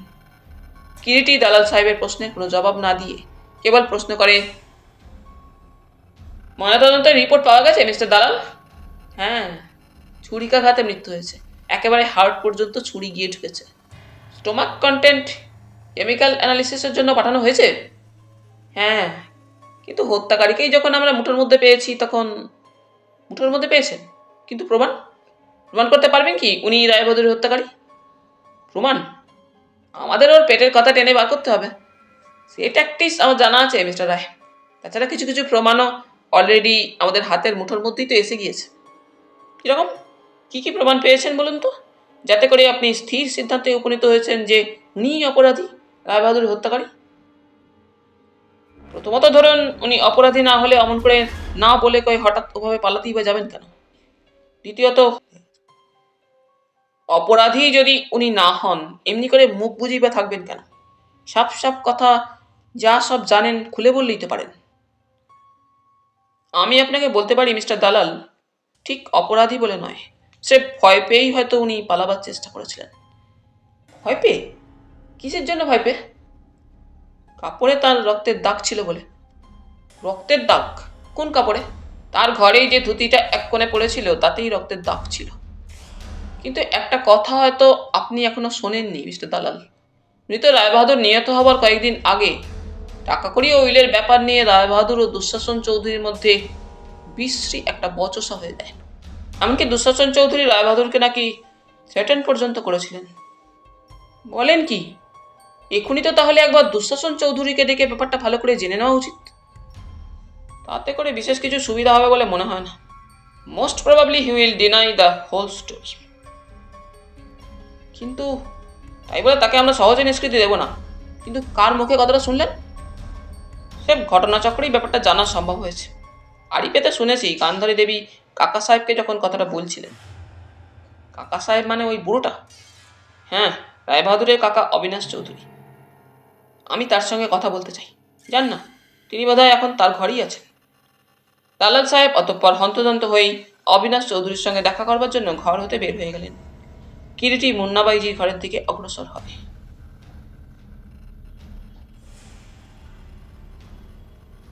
কথাটা আর চাপা রাখা গেল না। দালাল সাহেবই সকলকে ঢাক ঢোল পিটিয়ে জানিয়ে দিলেন যে রায়বাহাদুরের হত্যাপরাধেই শকুনি ঘোষকে গ্রেপ্তার করা হয়েছে। মামার হত্যাপরাধে শকুনি ধৃত হয়েছে এবং বর্তমানে সে হাজতে বাস করছে। শীতের বেলায় শেষ আলোর ম্লান রশ্মিটুকু একটু একটু করে ক্রমশ ধরিত্রীর বুক থেকে যেন মিলিয়ে গেল। সন্ধ্যার ধূসর ছায়া বাদুরের মতো ডানা মেলে যেন চারিদিকে ঘনিয়ে আসছে একটা কালো পর্দার মতো শ্রীনিলয়ের উপরে। কোথাও এতটুকু সারা শব্দ পর্যন্ত নেই। অন্ধকারের সঙ্গে সঙ্গে একটা আশঙ্কা দুঃস্বপ্নের মতো সকলেরই মনকে যেন আচ্ছন্ন করে ফেলছে। সন্ধ্যা নাগাদ ডক্টর সেনও এসে শ্রীনিলয়ে উপস্থিত হলেন। কিরিটির ঘরের মধ্যে সকলে উপস্থিত হয়, একমাত্র দালাল সাহেব বাদে। কাকা সাহেব, অবিনাশ চৌধুরী, দুঃশাসন চৌধুরী, বৃহন্নলা চৌধুরী, তার স্ত্রী পদ্মা দেবী, গান্ধারী দেবী, তার মেয়ে রুচিরা দেবী, সমীর বোস, নার্স সুলতা কর, ডক্টর সানিয়েল, ডক্টর সমর সেন এবং কিরিটি নিজে। একমাত্র কিরিটি ছাড়া ঘরের মধ্যে উপস্থিত অন্যান্য সকলের চোখে মুখেই কেমন একটা যেন আতঙ্কের ভাব। কিরিটি তার বাইকটা হাতে নিয়ে সকলের দিকে একবার তাকিয়ে বলে, আপনারা নিশ্চয়ই ভাবছেন আপনাদের সকলকে কেন এই সময় এই ঘরে আমি ডেকে এনেছি। একটু থেমে বলে, আপনারা সকলেই দালাল সাহেবের মুখে শুনেছেন রায়বাহাদুরের হত্যাপরাধে বোধহয় শকুনিবাবুকে পুলিশ গ্রেপ্তার করেছে। কিন্তু এখন পর্যন্ত পুলিশ অনেক চেষ্টা করা সত্ত্বেও তার মুখ থেকে কোনো কথাই বের করতে পারেনি। অথচ আপনারা জানেন না, কিন্তু আমি জানি শকুনিবাবু যদি মুখ খোলেন হত্যা রহস্যটা জলের মতো হয়ে যাবে এখনই। কারণ তিনি এই হত্যার ব্যাপারে এমন কতগুলো মারাত্মক কথা জানেন যা একবার পুলিশের গোচরীভূত হলে হত্যাকারী আর তখন আত্মগোপন করে থাকতে পারবে না। কিরিটির কথা শেষ হওয়ার সঙ্গে সঙ্গেই গান্ধারী দেবী প্রশ্ন করে, তবে কি শেখো দাদাকে হত্যা করেনি? না। বজ্র কঠিন কিরিটির কণ্ঠস্বর। কিন্তু আমি জানি হত্যাকারী কে। হত্যাকারী যতই চতুর হোক এবং যত বুদ্ধির পরিচয় দিয়ে থাক না কেন, এমন একটি মারাত্মক চিহ্ন সে রায়বাহাদুরের শয্যার পাশে রেখে গিয়েছে গত রাত্রে হত্যা করতে এসে, যেটি আজ দুপুরে সেই ঘরটা পুনরায় গিয়ে ভালো করে পরীক্ষা করে দেখবার সময় আমার নজরে পড়েছে। সেটি কি জানেন? সকলেই চেয়ে আছে কিরিটির মুখের দিকে স্থির অপলক দৃষ্টিতে।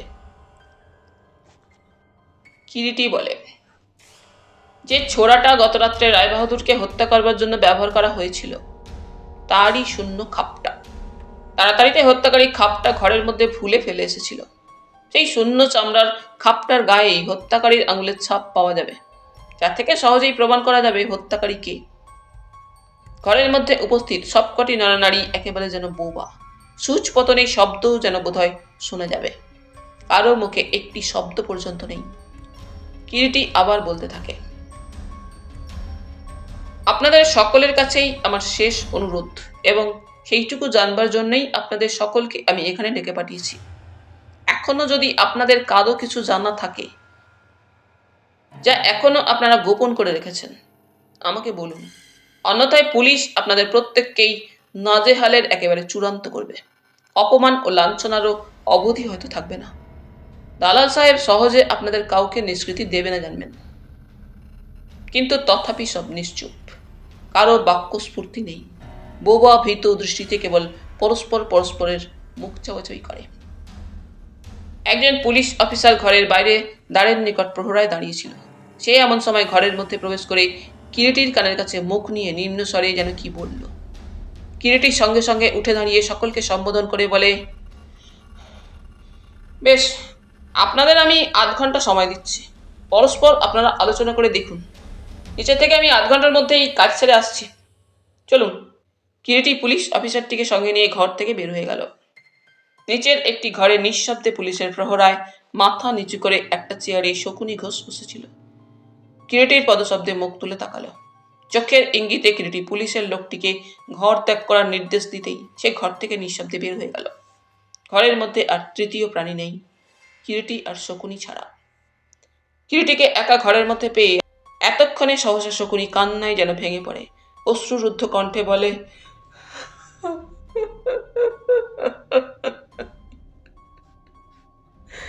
আমাকে বিশ্বাস করুন মিস্টার রায়, আমি মামাকে খুন করিনি। কিন্তু পুলিশ যে সে কথা বিশ্বাস করতে চাইছে না। কেন কেন? আমি নির্দোষ, আমি জানি না, কিছুই জানি না। কিন্তু আপনার ঘরের কোণে একটা ধুতি পাওয়া গিয়েছে, তাতে রক্তের দাগ এলো কি করে? শকুনি নিশ্চুপ। তাছাড়া গতকাল রাত্রে 3:30 থেকে রাত 4:30 পর্যন্ত আপনি কোথায় ছিলেন? ঘরে ছিলেন না তো? আমি অস্বীকার করবার চেষ্টা করবেন না। আমি বলছি আপনি ঘরে ছিলেন না। কোথায় ছিলেন এখনো বলুন, কথার জবাব দিন। কুণ্ডলেশ্বর বাবুর ঘরে গিয়েছিলাম। দ্বিধাজড়িত কণ্ঠে শকুনি জবাব দিল। কেন গিয়েছিলেন সেখানে? আমি মদ খেতে, তাই না? শকুনি চুপ। কতদিন ধরে মদ্যপান করছেন? মদ্যপান? হ্যাঁ, শর্মাই বোধহয় ওই ব্যাপারে আপনাকে রক্ত করিয়েছেন। আজ সকালেও আপনার কথা বলবার সময় মুখে অ্যালকোহলের গন্ধ পেয়েছি। বছর খানেক হবে। তারপর কখন ফিরে আসেন সেখান থেকে? কাল রাত্রে? রাত 4:30 হবে বোধ করি তখন। সাধারণত কি আপনি ওই সময়ই শর্মার ঘরে যেতেন মদ খেতে? হ্যাঁ, পাছে জানাজানি হয়ে যায়, তাই ওই সময় যেতাম তার ঘরে। পয়সা কে জোগাতো? আপনি নিশ্চয়ই? হ্যাঁ। ঘরে ফিরে এসে কি দেখেন? রক্তাক্ত আমারই পরনের একটা ধুতি ঘরের কোণে মেঝেতে পড়ে আছে। প্রথমটা আমারই পরিধানের একটা ধুতিতে রক্ত দেখে এমন হকচকিয়ে গিয়েছিলাম যে কি করি বুঝে উঠতে পারিনি। তারপর রক্তের দাগগুলো কুঁজে জল দিয়ে ধুয়ে ফেলি কাপড় থেকে। আচ্ছা, রায়বাহাদুরের নিহত হওয়ার সংবাদ আপনি গত রাত্রেই পেয়েছিলেন, তাই না? না। গত রাত্রে পাননি সংবাদটা? না। তবে আজ সকালে ঘুম ভাঙার পর জানতে পারি। সেই রাতেই, রাত বোধ করি 3:45 হবে। নিস্তব্ধ নিঝুম শীতের রাত। কেবল একটুক্ষণ আগে নাইট কিপার হোম সিং এর খবরদারির চিৎকারটা শোনা গিয়েছে। সেই ঘর। গতকাল রাত্রে এই ঘরের মধ্যেই রায়বাহাদুর ছুরিকাঘাতে আততায়ীর হাতে নিষ্ঠুরভাবে নিহত হয়েছেন। আজ শূন্য সেই শয্যা। কেবল গত রাত্রের নীল ঘেরাটোপে ঢাকা বাতিটা আজ নেভানো। ঘরের একধারে ক্যাম্প খাটের উপর নিদ্রাভিভূত কিরিটি। আর কেউ ঘরের মধ্যে এই মুহূর্তে নেই। ঘরের দেওয়ালে টাঙানো দেওয়াল ঘড়িটার একঘেয়ে টকটক শব্দ কেবল শূন্য ঘরের মধ্যে যেন সজাগ সতর্কবাণী উচ্চারণ করে চলেছে অন্ধকারের মধ্যে। কিরিটি নিশ্চিন্ত মনে ঘুমোচ্ছে। সহসা নিঃশব্দে ঘরের সংলগ্ন বাথরুমের দরজাটা ধীরে ধীরে খুলে গেল। তারপরেই ঘরের মধ্যে অতি সতর্ক পদসঞ্চারে প্রবেশ করল এক ছায়ামূর্তি। ছায়ামূর্তি পায়ে পায়ে নিঃশব্দে এগিয়ে যায় নিদ্রিত কিরিটির শয্যার দিকে। অল্প পরে আরেকটি ছায়ামূর্তি প্রবেশ করে সেই একই পথে। প্রথম ছায়ামূর্তি টেরও পেল না দ্বিতীয় ছায়ামূর্তি যে তাকে অনুসরণ করে ঘরে ওই মুহূর্তে তার পেছনেই প্রবেশ করল অন্ধকারে। শায়িত কিরিটির শয্যার একেবারে কাছে এসে দাঁড়ালো প্রথম ছায়ামূর্তি। আর ঠিক সেই মুহূর্তে যেন চোখের পলকে ভোজবাজির মতো কিরিটি একটা গড়ান দিয়ে একেবারে শয্যা থেকে নিচে পড়ে গেল এবং পড়ার সঙ্গে সঙ্গেই যেন একটা আর্তকরুণ চিৎকার অন্ধকারকে চিরে দিয়ে গেল।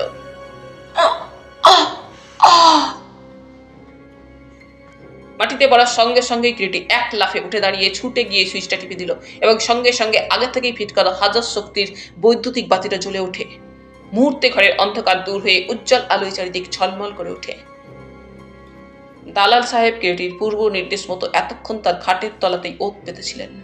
তিনিও ততক্ষণে বাইরে এসে দাঁড়িয়েছেন কিরিটির পাশে। রক্তাক্ত কলেবরে সামনের মেঝেতেই বসে হাঁপাচ্ছেন দুঃশাসন চৌধুরী। পেছনে রক্তমাখা হাতে তখন দাঁড়িয়ে বাইজি মুন্না। তার দু চোখে হিংসার আগুন যেন জ্বলছে।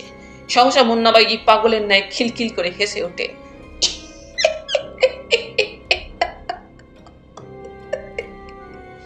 5 বছর ধরে তোকে খুঁজে বেরিয়েছি। প্রতিশোধ, এতদিনে প্রতিশোধ নিয়েছি।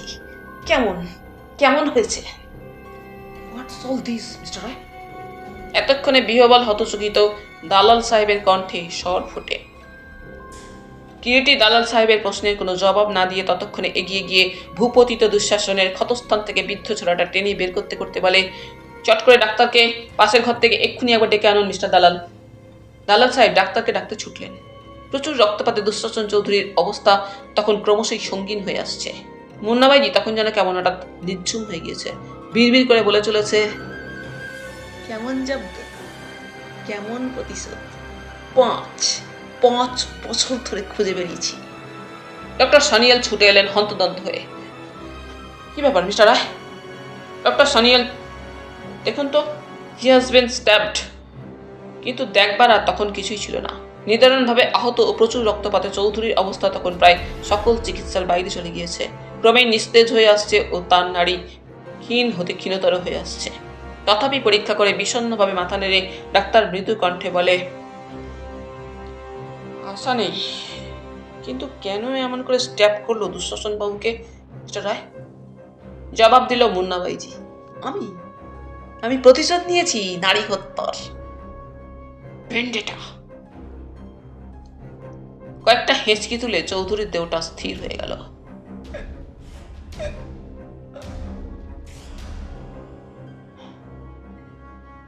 মরেছে। এবারে আপনারা আমায় ধরতে পারেন। শুনুন পুলিশ সাহেব, আমার আসল নাম সাবিত্রী। একদিন ওই নরপিশাচ দুঃশাসন আমার নারীত্বকে এমনি করেই হত্যা করেছিল। তারই প্রতিশোধ নিতে আমি তাকে হত্যা করেছি। আমি ধরা দিচ্ছি, আমার প্রতিজ্ঞা পূর্ণ হয়েছে। এবারে আমি ফাঁসি যেতেও প্রস্তুত। ভুল করেছেন সাবিত্রী দেবী। গম্ভীর কঠিন কণ্ঠে কিরিটি হঠাৎ বলে। চকিতে মুন্নাবাইজি কিরিটির কথায় ফিরে কিরিটির মুখের প্রতি তাকালো। ভুল করেছি? হ্যাঁ, ভুল করেছেন। উনি তো দুঃশাসন চৌধুরী নন।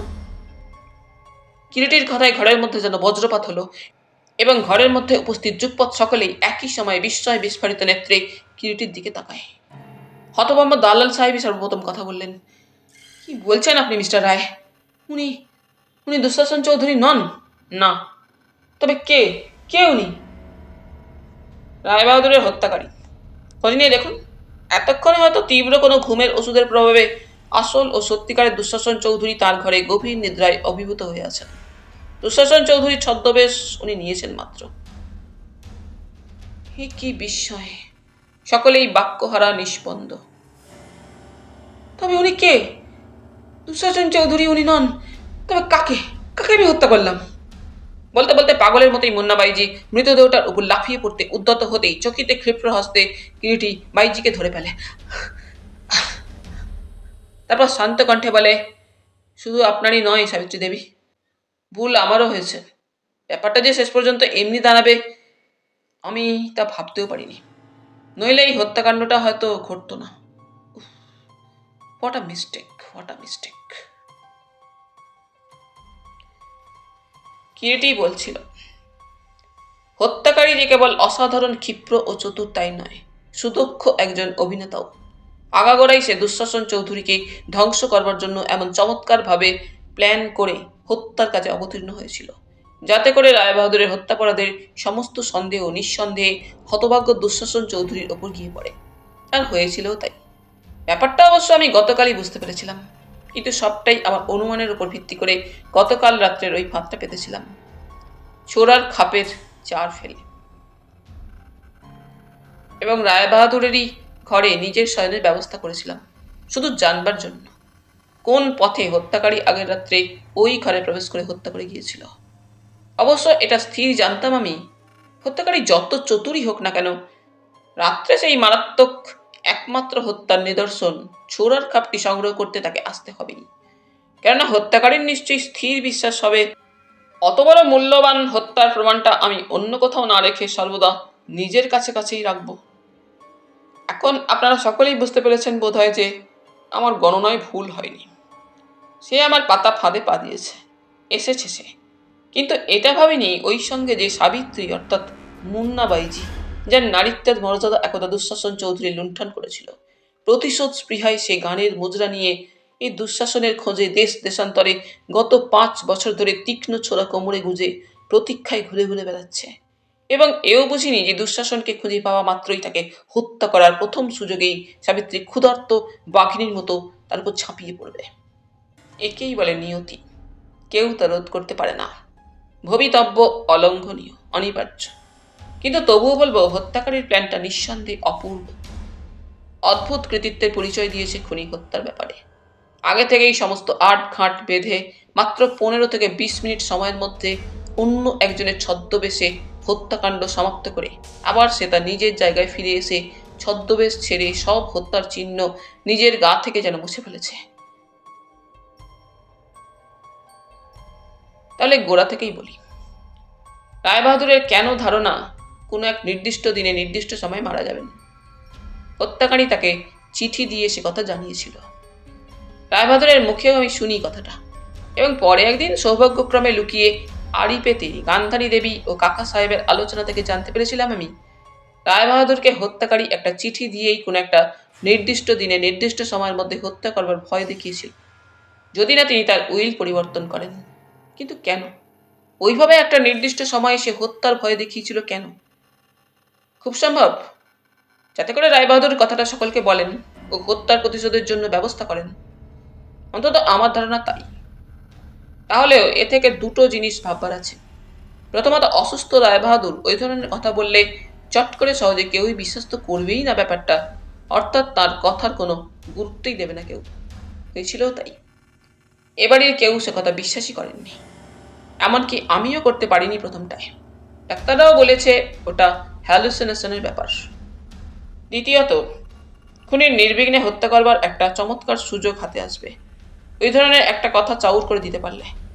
কিন্তু যা বলছিলাম, ওদিকে তারপর খুনি হত্যার সমস্ত সন্দেহ দুঃশাসন চৌধুরীর ওপর চাপিয়ে দেওয়ার জন্য দুঃশাসনের ছদ্মবেশে একবার গিয়ে রায়বাহাদুরকে থ্রেটেন পর্যন্ত করে এসেছিল এবং সন্দেহটাকে ঘনীভূত করে তোলবার জন্য ঠিক ওই সময়টিতে গান্ধারী দেবীকেও রায়বাহাদুরের ঘরে ডেকে পাঠানো হয়েছিল।